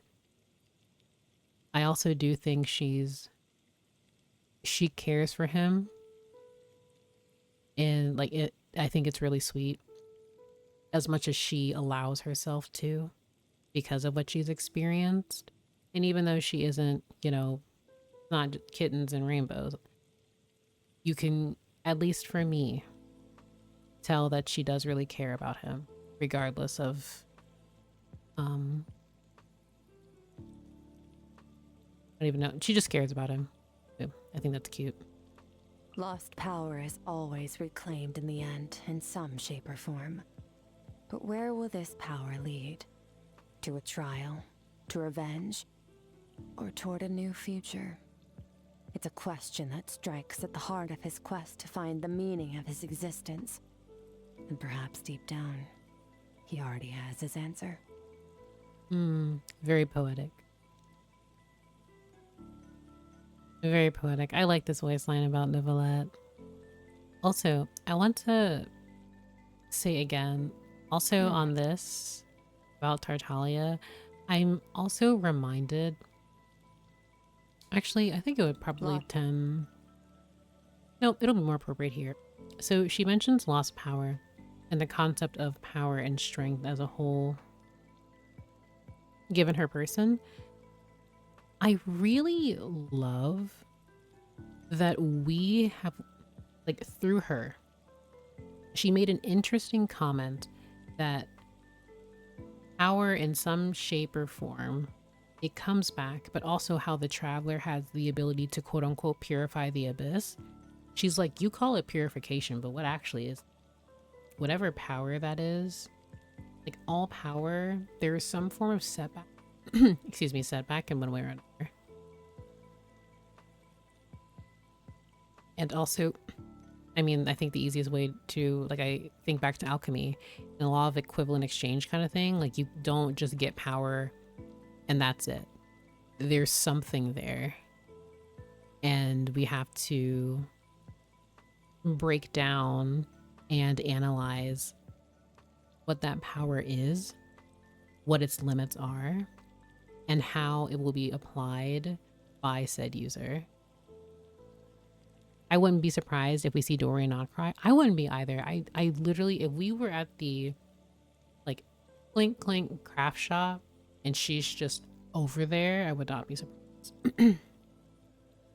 All abyss juice going right into the traveler's little pouch. The thing is, it's so funny because the abyss sibling was used as an abyss, like an abyssal sponge, and that power was divided up. I personally suspect that that was the world-shattering abyss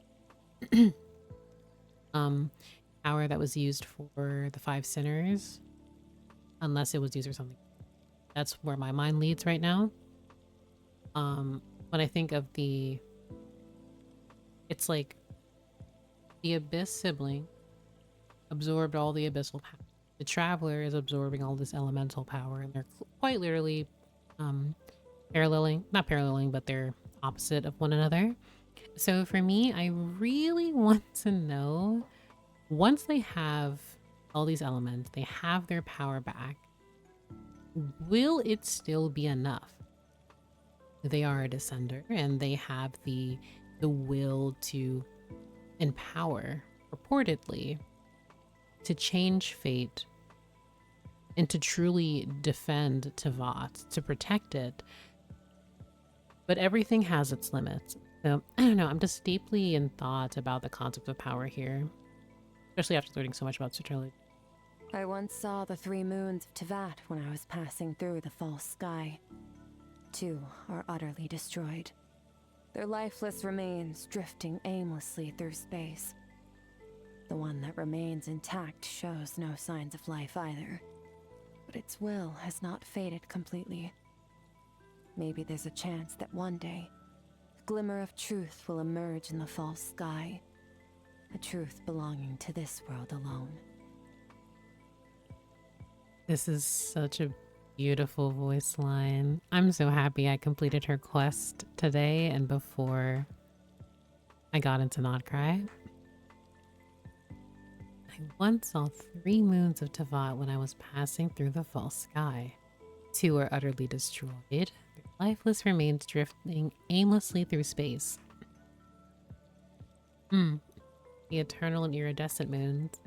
The one that remains All intact things shows come to no an signs end. of life either. Even time itself. Its will has not faded completely. The frost moon. Maybe there's a chance that one day a glimmer of truth will emerge in the false sky, a truth belonging to this world alone. This quote is just not cry. This is just not cry. Because my mind is all over the place about Columbina. I'm like, oh, Columbina, like years ago. Oh, I think Columbina is a Seelie. In Natland, we learn about angels. Oh, Columbina is an angel. What's that with Nodcry? You mean to tell me that she is now being worshipped in the like as the frost moon? What's this? The She needs abyss to is become like the the new world's moon? shadow. It's always there, and it will never perish. Like my mind is in so many different directions just because I feel like Columbina can go in different directions. Because I think when it comes to Columbina, a considerable amount of her character may go into, this is just heavy speculation on my part, the internal conflict she may have of filling the role as the new moon versus people revering her as the frost moon versus the goals of what the Fatui have for her. She hasn't defected necessarily, but the Fatui need her back. So, I'm so excited. Guys, I can't believe Nodcry is in 6 weeks. I'm gonna explode. Oh my gosh. Maybe there's a chance that one day the glimmer of truth will emerge in the fall sky. This is absolutely foreshadowing because, like, even when she says the veil of lies is slipping, we see how the moon, like, the sea of blue flowers becomes red, the dire straits of Nodcry. How everything is unraveling. Mari Javari is next week. I know, I'm so behind. I need to do things. I'm like, okay, I want to publish my video and then, which will take some time. And then I'm like, okay, I want to catch up on things because without a doubt, I want to have everything I currently have done before Nodcry. I don't want to see a single quest in my log. I don't want to see any story quests. The only thing that pops up will be commissions. That's like the only thing I want to see. So I have a lot to do. Obviously, I will pace myself, but I'm really going to do what I can in between the summer event that we'll be having. Because man, oh man, is it going to be a lot. Oh, this is such a beautiful, this is one of my favorite voice lines now. About Nicole. I wonder if becoming human was an evolution or regression to her. How did it feel, witnessing the self-destruction of her species firsthand? I considered asking her these questions when we first met, but given her personality, I thought better of it. I think I'll just leave her alone to work on her sculptures.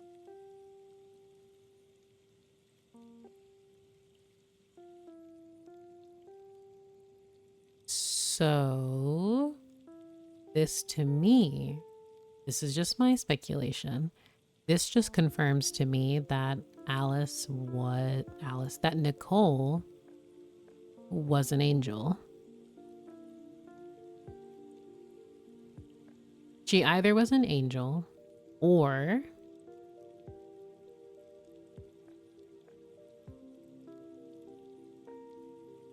excuse me for a moment. I wonder if becoming human was an evolution or regression to her.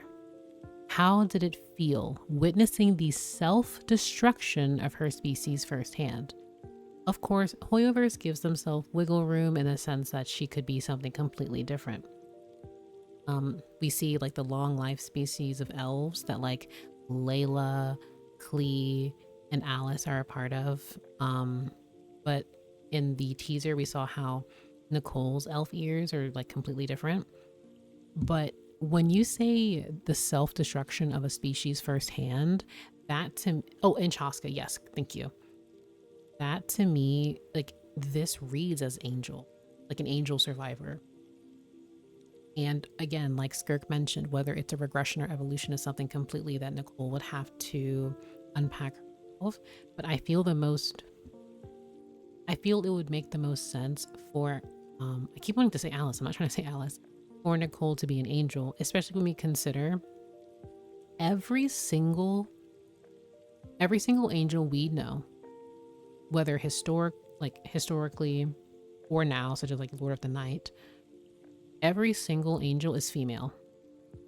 And every single one, in some shape or form, has been like they were all prophetess, like they were prophetesses. I don't think that, yeah. So they had some form of foresight. I won't go super galaxy brain, and not galaxy brain, but I won't go like way overhead and Where think do we that, come from? say, And where are we going? like the Princess of Saul Vindagnir was like an angel, just because she did have she could also see into the future. But like, this is an absolute solid confirmation for me that Nicole is an angel, or was. Though I will say, the amount that they're talking about, like, I'm really happy we learned about angels. Unfortunately, we do know that there are so very few left because so many of them died during the Great War of Vengeance. Remaining Seelies were quite literally devoured in Natlan from Shriekwaddle and other dragons. So we know how heavy Genshin Impact leans into Gnosticism, but I also can't help but wonder if we're going to get any form of like, I am blanking on the name. I think, wasn't it? Oh my goodness. I'm gonna come back to her voice lines. I need to look at this before I lose my mind. In Little Witch of the Dying Flame. Actually, do I even have that? I don't think I do. I don't think I do because I'm not a gamer. Wait, I do. There was a race in here. Are they called like the Nephilim? I'm thinking of the, because like I also want to like read this on stream at one point. It won't be tonight. Basically, the children between angels and humans. Like, yes, the Nephilim. So for me, I'm like, ooh. At some point, I strongly feel like we're gonna have like half angel, half human characters. But like, yep. Sorry, just the Nephilim. I really need to look at, because I started reading Little Witch, but I didn't read it entirely through. But yeah, that's what I meant. So hearing, yeah. Also, I don't know who all has played it, but Nicole's design also reminds me of Colette from Tales of Symphonia. If you know, you know. So like her character I won't go too like into, but I digress. So yeah, this is exciting. Nicole is an angel. That breaks my heart though. It breaks my heart, not that Nicole is an angel, but the fact that of the angel, like the information of angels we know, it's just devastating. In volume 3 of the book, they say that there's a mimic demon king. Oh my goodness. Like when I think about the Nephilim, it's like, oh yeah, there were children between the angels and humans, and God did not like that at all, actually. I like Nicole's hat, makes it very cute. I love her hat, like her little beret. Oh my gosh. I'm hoping she's like farther into the patch so I can like have some time to save, because I need Primo Gems desperately for Not Cry. I'm crying. But also, I'll just leave her alone to work on her sculptures. Interesting. I spend most of my time training in the Abyss. There's little that deserves my attention on the outside. You've got nothing to worry about with me, though. I mean this world no harm. The worst part about training for long periods is managing the physical pain and fatigue. You can use abyssal power to help ease muscle strain, but that's physically draining too. So I learned a few stretching exercises instead. They're surprisingly effective. If you find yourself having the same issues, I can teach them to you. I met a bard once when I was exploring Mondstadt. He taught me how to play music, then dragged me to the tavern to drink with him. I quickly adapted to the feeling of inebriation and felt completely fine, even as we drank more over the next few days. That bard, though, at some point, I noticed he'd passed out cold in his chair, so I ended up having to pay his bill.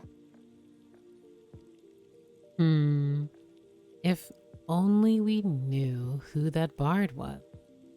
It'll be a total mystery. I know it'll take the entire community to discover who that bard really was.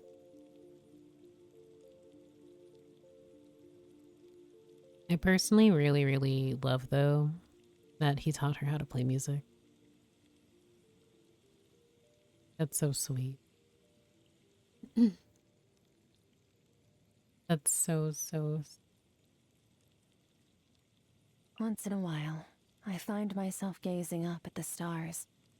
I know it's just a false sky, but I can sense that the creator had a romantic vision of the cosmos. Faced with the unfathomable vastness of time and space, humanity looks to history books to preserve a piece of themselves for the ages. And I think the creator of this sky shared the same desire, to capture a fleeting moment of the universe and make it last forever. Oh, I feel like there's so much to unpack here. Once again, I personally, I need to shout out everyone who was playing during version 1.0, and then for 1.1, experiencing unreconciled stars and everyone laughing at Scaramouche like he was a flat earther, saying like, oh, the sky, it's false. Mind you, this was 5 years ago, and Piero specifically sent him to uncover, like, to investigate what was going on with the constellations that were falling throughout Tavat. And then you learn that from these meteorites that were parts of a constellation, if you get near them or physically touch them, your ambition becomes that of the original. So I think it's very, very telling that we are just, it's very in your face of, yeah, the sky is false. It's false. I remember what really sold me on the sky being fake was, I mean, it wasn't even intentional. It was more of like a graphical thing. But how, this was like 2 or so years ago, I was up late with my friends and we were just all rambling about Genshin lore. And I believe this was during an Azuma. So 3 years ago, actually, I believe. And I forget what got us on this topic, but I was looking up at the sky and it was so off to me. And I'm like, is this even real? And then it turned, because it looked really glitchy and like not, it just didn't look real in quotations. I remember posting about it and people were like, oh, that's just because of the limitation of the skybox. And I'm like, oh, okay. But then I'm like, I don't think this is actually, I like, it just made me think more in my head, like if the sky actually wasn't false, because why else would Scaramouche, or the sky is false, why would Scaramouche even say that? And it will never perish. So I was just like, oh, I see. But this voice line is very romantic and also so sad. I know it's just a false sky, but I can sense that the creator had a romantic vision of the cosmos. Faced with the unfathomable vastness of time and space, humanity looks to history books to preserve a piece of themselves for the ages. And I think the creator of this sky shared that desire. Oh my gosh, I will create a false sky so that you always have something to look up to. Also, the fact that constellations are, because we learned about like the will, oh, not necessarily will, constellations themselves. Quest too. Her quest was really good. From like, at least for me, her quest was very good in terms of just expanding upon like theories a bit. Kind of like incomplete information. From things we could heavily imply. How when an individual's it's just so powerful, like the way that constellations are presented in Tavat is something that is horrifying because you have this ambition in the sky is something like the sky itself is not real. But that doesn't mean that the ambition that this person had is not. But it will remain in here. So, like, I feel like I would need like an entire just writing on Faney's, because when it comes to the heavenly principles, Faney's, etc., it reminds me so much. Yeah, exactly, Tail. Like, it reminds me of Decarabian. How what I am doing will protect these people. Even though I am I'm a tyrant, actually. I'm creating these barriers so that no one can come in and people cannot leave. I know what is best. And I am going to do everything within my power so that everyone follows things despite suffocating my people. Oh, sorry. That's because I was, once again, sorry. Goodness. Was leaning away. Let me start over. Essentially, I believe that Decarabian and Faney's share a lot of parallels. And once again, very early Genshin lore has been expanded on in terms of endgame lore. Excuse me, because we have Decarabian, who was a tyrant, all things considered, who truly felt that he was being benevolent to his people, that he knew his people, and that what he was doing was best. In a helicopter parent kind of overbearing kind of way, even though I'm simplifying it immensely. The heavenly principles has completely reshaped the world, created new laws for Tevat, created the 4 shades, completely changed the elemental system, did so much. And even though it shaped Tevat in so many different ways, we see how the heavenly, this is not, it's a bit nuanced, but the heavenly principles and how it dictates itself, how Tevat needs to be, how things in Tevat have to be a certain way, is very damaging. And obviously you will always have people who want to step outside of the boundaries that they are able, that are set for them. Time itself. I know right now we're learning about, basically what I'll say is that we absolutely are going to learn from the heavenly principles for shade sides as to why and how they do the things that they do. Excuse me. And in an attempt to empathize with them a bit, to realize why they continue to do such things. It'll be a matter of time though, because we learn very early on, we learned during Sumeru from the Flowers of Paradise Lost artifact set, where during the Great War of Vengeance, after that happened and the heavenly principles was deeply, deeply damaged and then in Novelette's character stories, I believe, how its parts were damaged as well to some degree, and they're in recovery for that. How even afterwards it dropped all of the celestial spikes so that they could presumably, so that they could mend the world, removing the forbidden knowledge and power that Nibelung brought into the world. So I feel like this is just, Tevat is such a cycle in the sense of we see so many parallels, patterns, and cycles throughout every single region, throughout multiple different characters, throughout multiple entities, etc., etc., etc.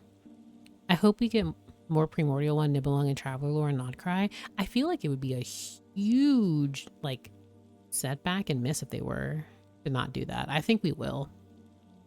We got a lot of dragon lore in Natlan, rightfully so. And where are we going? But I also think that it's necessary for us to get a bit more with Nibelung, because we just know Ruler of the Sovereigns fought against the Primordial One. Also, I don't even want to call Faney's the Primordial One anymore, because technically King Nibelung is the quote-unquote Primordial One. He was birthed alongside Tevat. Could the Descenders be parallels to the cycles, where each cycle summoned one Descender?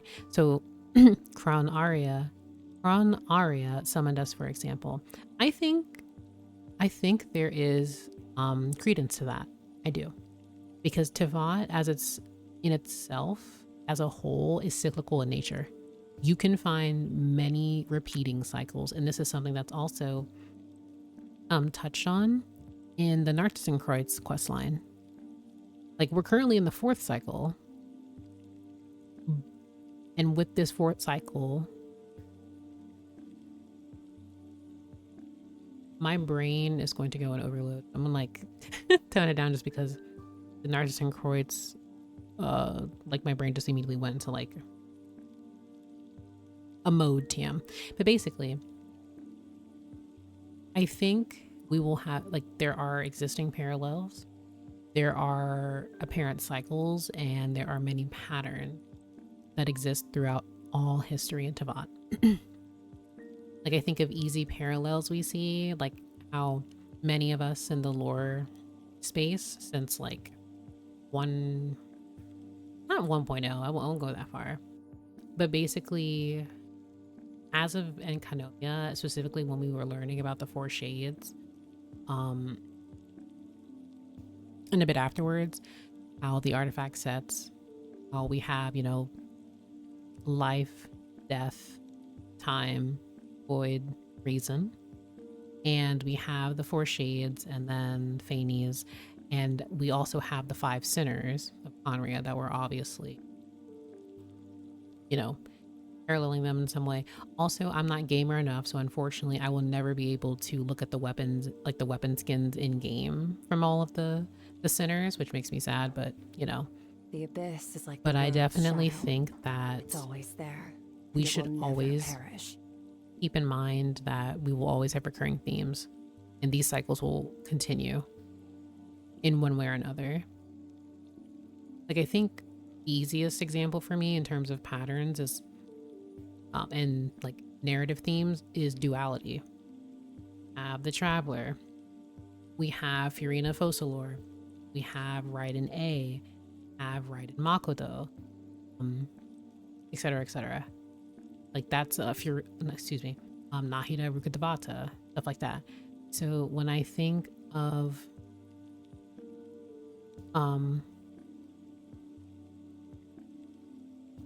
I just revisit a lot of not even just key points of history, there's just a lot of repeated things, but in a good way. Sorry for rambling, I just got sidetracked. Sorry, this is just like a really fun discussion, and like I'm thinking a lot. But there's also a lot of ambiguity, because obviously they don't to know everything right now, and I personally don't know everything, so it'll take me a little bit to get into stuff. But God, oh my God, not cries in 6 weeks. Oh my gosh, I really need to I need to like lock in. Oh my gosh, I need to do like a story quest a day, finish world quests. I need to explore more. Oh God, sorry. I never got the chance to learn how to play an instrument from my parents before they died. The one thing I do remember my dad teaching me was that the key to unlock your playing is to lose yourself in the music. After I got to Tivat, I bought a bunch of different instruments to practice with. But every time I got lost in the music, I'd forget my own strength. Ended up destroying quite a few instruments that way. After that, I figured I might as well build my own, since I clearly needed something more robust. So, I gathered some strong materials and built a few instruments from memory. Oh, here, take one.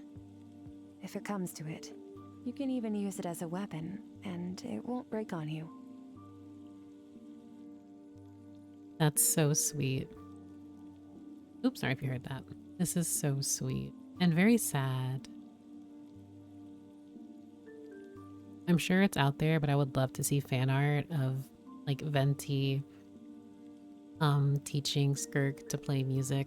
Also, once again, I love that an Outlander is in Mondstadt. Where do we come from? And where are we going? Or specifically found their way in Mondstadt. So Just saying, you know, City of Freedom, Moon City. I love how so many Outlanders are there. When I say Outlanders, I should also say no, I don't necessarily want to say Outlanders. I want to say Truth Seekers and those that are not from Tavat are there. Not even from Tavat. Oh my god, that's not what I meant to say. Very notable characters are there. Mona Magistus, Albedo. Skirk went there at one point in time. Kaya Albrecht. Please. The Traveler being there, like that was the first area they were. In my spare time, I play music from my homeland, albeit on instruments from Teyvat. I once thought that those melodies would eventually fade from my memory as the years went by, but they haven't. It's as if they're etched into my very soul. Every time I'm strumming my guitar, I'm so conscious that this music I'm playing is the last trace of that civilization's existence in the entire universe. This is it's so sad. But also, like, it's hopeful in a way, in the sense that Skirk will have,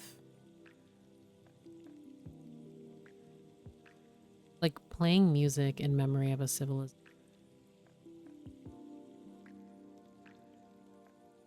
Like, that's so much pressure, and it's very haunting to think about.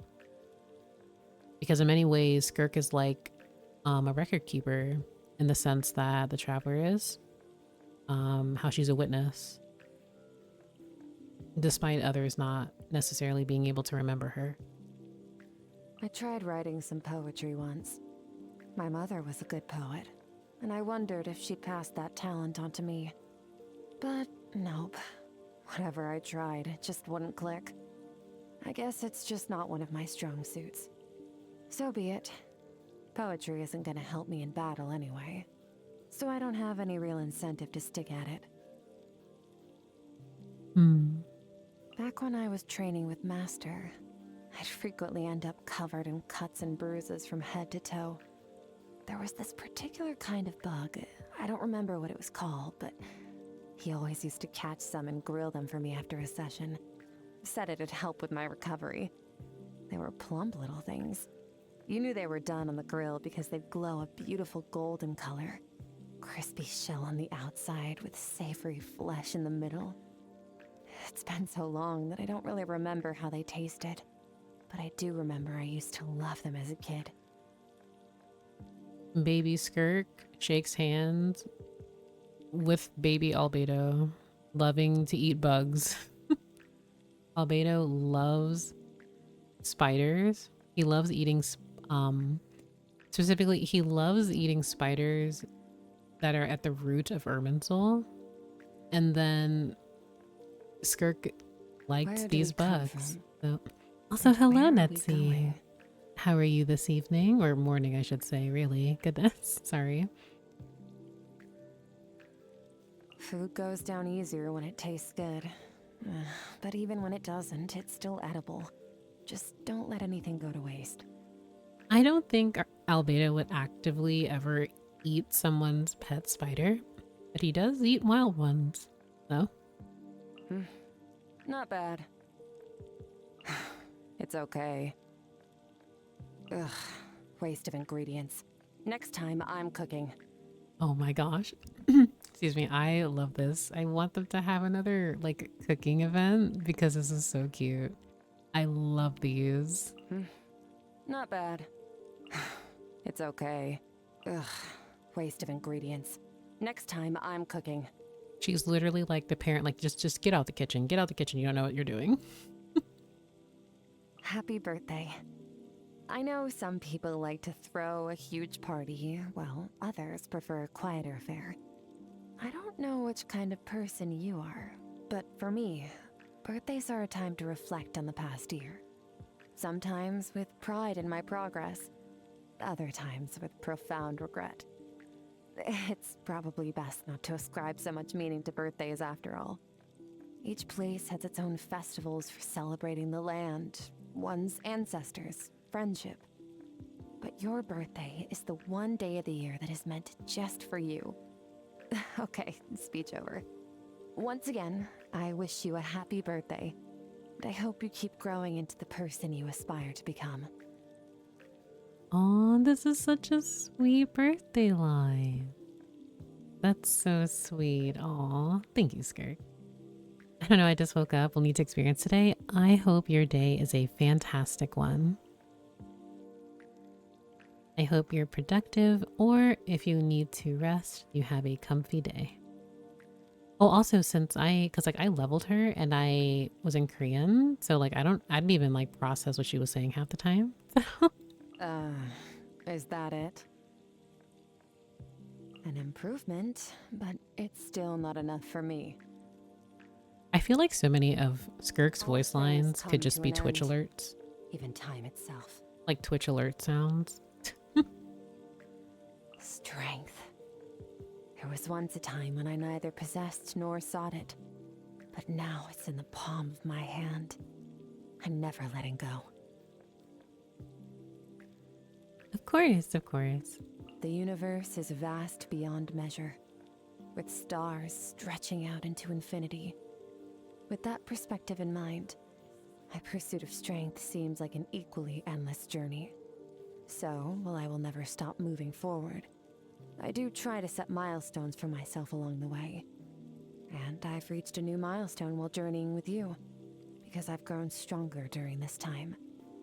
That means it's now my turn to train you. The only question is, are you ready?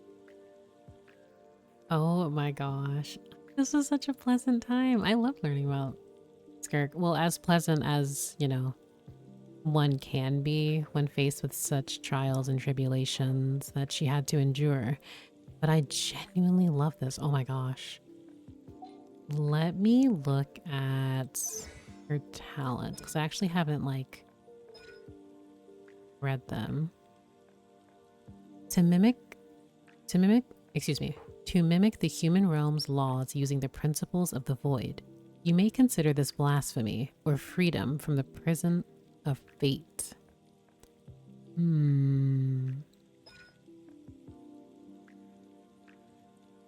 One of the reasons you cannot defeat me is because you took twice as long to call out your skill's name. Please help. That's so cute. I'm super sleepy, so I'm gonna head to bed. I'll check the bot tomorrow morning. Good night, guys. Thank you so much for stopping by, Star. I hope you have a very good rest of your morning. I will talk to you soon. Thank you for lurking and, well, I say lurking, but thank you for being here. Definitely enjoy yourself. Like, also, I love how all of this is Havoc. All of this is Havoc. And then you have, I believe it's Tartalia's C6 is like Havoc Annihilate. It's something. Hold on. You took twice as long to call out your All skill's name things because he come made a to an joke end. about this. Even time itself. Oh my god, get me out of here. No, these two. I am looking at Tartalia's like abilities. What year is this? Oh my god, I want to cry.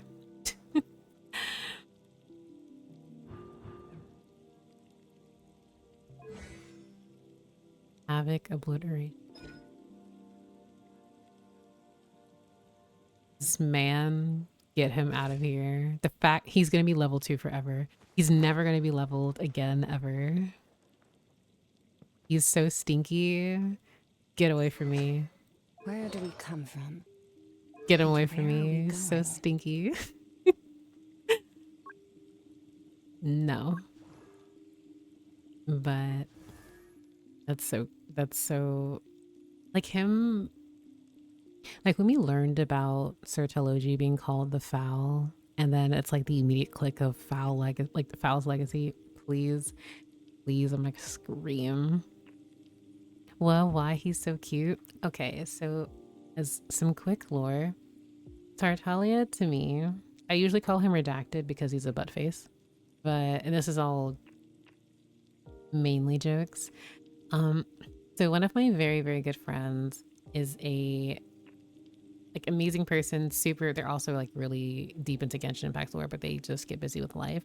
They're a huge Tartaglia stan, and every time we talked about lore, they would in a similar fashion to like Albedo, would bring Tartaglia into the conversation, because they were right in how deeply connected he is with a lot of like overarching themes, like the way that they described and explained their lore, like their theories with Tartaglia, was done in such a way where I'm like, wow, that's fascinating. But this character is a butt face, so I'm going to reject everything. So no. So TLDR is just like an inside joke where I'm like, no, Tartaglia is not, he's actually not important lore wise. He's just stinky. And they're like, no, you're not making any sense, Kiryu. You have to admit that Tartaglia is deeply connected with the lore. And I'm like, and he's not though. And they're like, Kiryu, sweetie, literally look at him. And I'm like, I literally don't see anything on my screen actually though.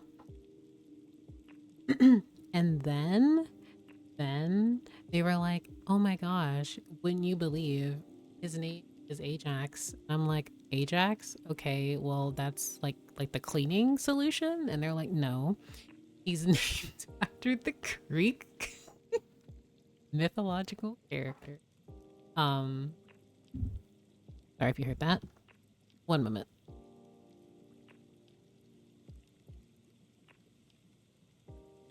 But TLDR, just how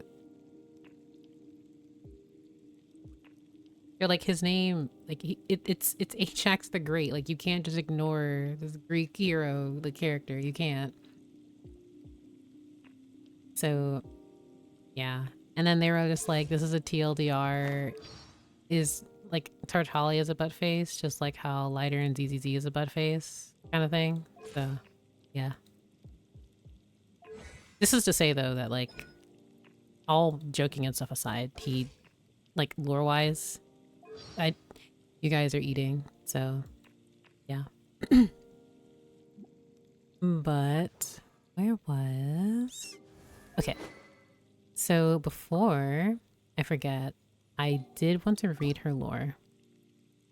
Well, I guess the lore just on this weapon, even though it has nothing to do with her. That's fine. Azure Light. Probably wait until the ad ends though, for people who may want to listen to this. Also, I do apologize, VOD watchers, for my microphone cutting out at different points. Now imagine Tartaglia really is the vessel for the second descender. The fact that Ajax is like, the fact that he like Ballad of the Fjord and then Finale of the Deep Galleries has me just thinking about him more again. And like the fact that I am even thinking about this character, frankly, I feel I am entitled to financial compensation, because I feel like for the emotional distress, specifically emotional distress, because of how ingrained he is in the lore and the concept of like Ajax reincarnating and the importance of like vessels and things like that. All things come to an end, even time itself. Oh, but before I read this, I forgot I have the audio still on for voices, and I do not want that for when I am reading. So let me read this since it has to do with Finale of Deep Galleries. The laws shall not be tested, nor shall the strictures be questioned, or the scriptures infringed. This I once believed, proclaimed, and ordained.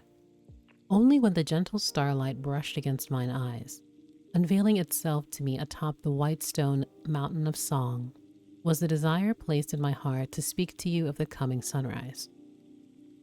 Brothers, sisters, you who have submitted to the primordial master, let me tell of the truth I have witnessed. One of us shall wander beneath moonless night, drinking a sea of tears in futility for kin who will not return. Another shall trudge across gilded sands, never to comprehend scarlet sincerity or ardent admiration. Still, another shall shrink into the dark, into bone-piercing hostility, until the promised tides arise to play out one final melody. and still another shall wander ever, in dreams solely to journey, awaiting an encounter in a stagnant foreign land. Beg, plead, and sacrifice. Not one of these shall loosen the bonds about your necks. Since that is so, shall your true and cherished hope be to forsake that which throbs unspeakable in your heart? Will you languish in an eternity with neither beginning nor end? Commit atrocities in the name of false promises?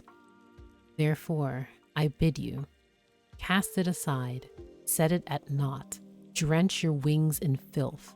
Let the love that blazes in your heart burst forth. Hunger, thirst, yearn, desire. Entrust the world to those who live in it. Let the nation's glory exceed that of the heavens. Sing and rejoice. Bestow upon humanity authority. Let the lances of lunar night pierce the Creator's delusions. Reach for that daybreak pristine, where the nations need beg for leave to live no longer. Lift up your eyes to the radiant day stars. Let me guide us unto new skies. The moment shall come when the ruler who stands against love is shaken, and once the veil is sundered and torn, a new day over this land shall dawn. Personally, I think, once again, I should be entitled to financial compensation due to emotional distress from Hoyoverse, because how dare they make me read this? Like, okay. So, first and foremost, I really appreciate that we just read here directly, like this rallying cry of like, angels, listen to me. This is what's going to happen. Like when we read, what is it? One of us shall wander beneath the moonless night, drinking a sea and tears for kin who will not return. This makes me think of the Lord of the Night. Yoholtekutin. Another shall trudge across gilded sands, never to comprehend scarlet sincerity or ardent admiration. This is Goddess of Flowers. Still another shall, excuse me, I almost said drink, shall shrink into the dark, into bone-piercing hostility. Sibylla, Remuria, and still another shall wander ever, in dreams solely to journey. Like, this is like, all of these, like this, speaking directly to the, like, speaking about angels. And so now I'm just, oh, hello. It's been a while. Hi, Tank. How are you? Hope you've been doing well, thank you. I'm currently doing a Genshin lore reading and like loose speculation. But when we like reading this, like even though it has nothing to do with Skirk, I'm actually really happy I have it, because this is a fantastic piece of lore to have, like to reference in game. Because, excuse me, here we just bestow upon humanity authority. Let the lances of lunar night pierce the Creator's delusions. Like, it really, like, I don't have Polar Star because Tartaglia is big stinky. But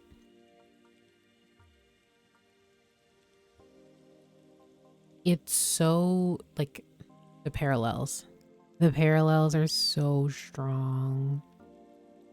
Oh, sorry, this just excites me. And this in conjunction, oops, sorry if you heard that, I hit my microphone. This compiled with the finale of Deep Gallery's artifact set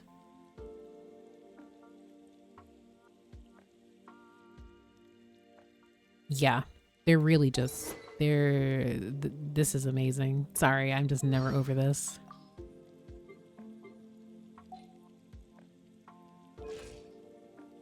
I was really, oh my gosh, I'm really happy that I was able to, well, like read this.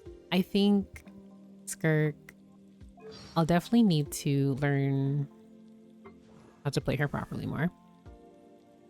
But I honestly really, really like that I did her quest and then immediately got on stream to read her character stories and voiceover. This is really fun. I'm just thinking about more when it comes to her as a character. But I will say, I think I actually am going to call it there for stream. Just because it's a little bit over 4:30 in the morning where I am, and I would like to get some sleep. I think my body is finally kind of giving way now, but in a very good way. So I do want to thank everyone for the lurks. I want to thank Leah and Arnold again for the raids. Or no, excuse me. I want to thank Leah for the raid and Arnold for dropping in, saying hello. I also want to thank everyone else who's been lurking, whether you take part in a conversation or not, and you're just here to have a comfy time. I really appreciate the support. I kind of feel bad because I have spontaneous streams. I don't mean for them to. When I have the energy, I'm like, let me just do it. So I think this weekend I'll probably primarily focus on recording, unless we end up doing like a Genshin, like a casual Genshin lore stream. I will see how like my friends and teammates want to do something tomorrow or Sunday. We'll see. But I want to thank everyone again. And I absolutely will be streaming again here relatively soon. So I hope everyone has a good rest of your day, and thank you once again. So this is Kiryu signing off. Have a good night, guys.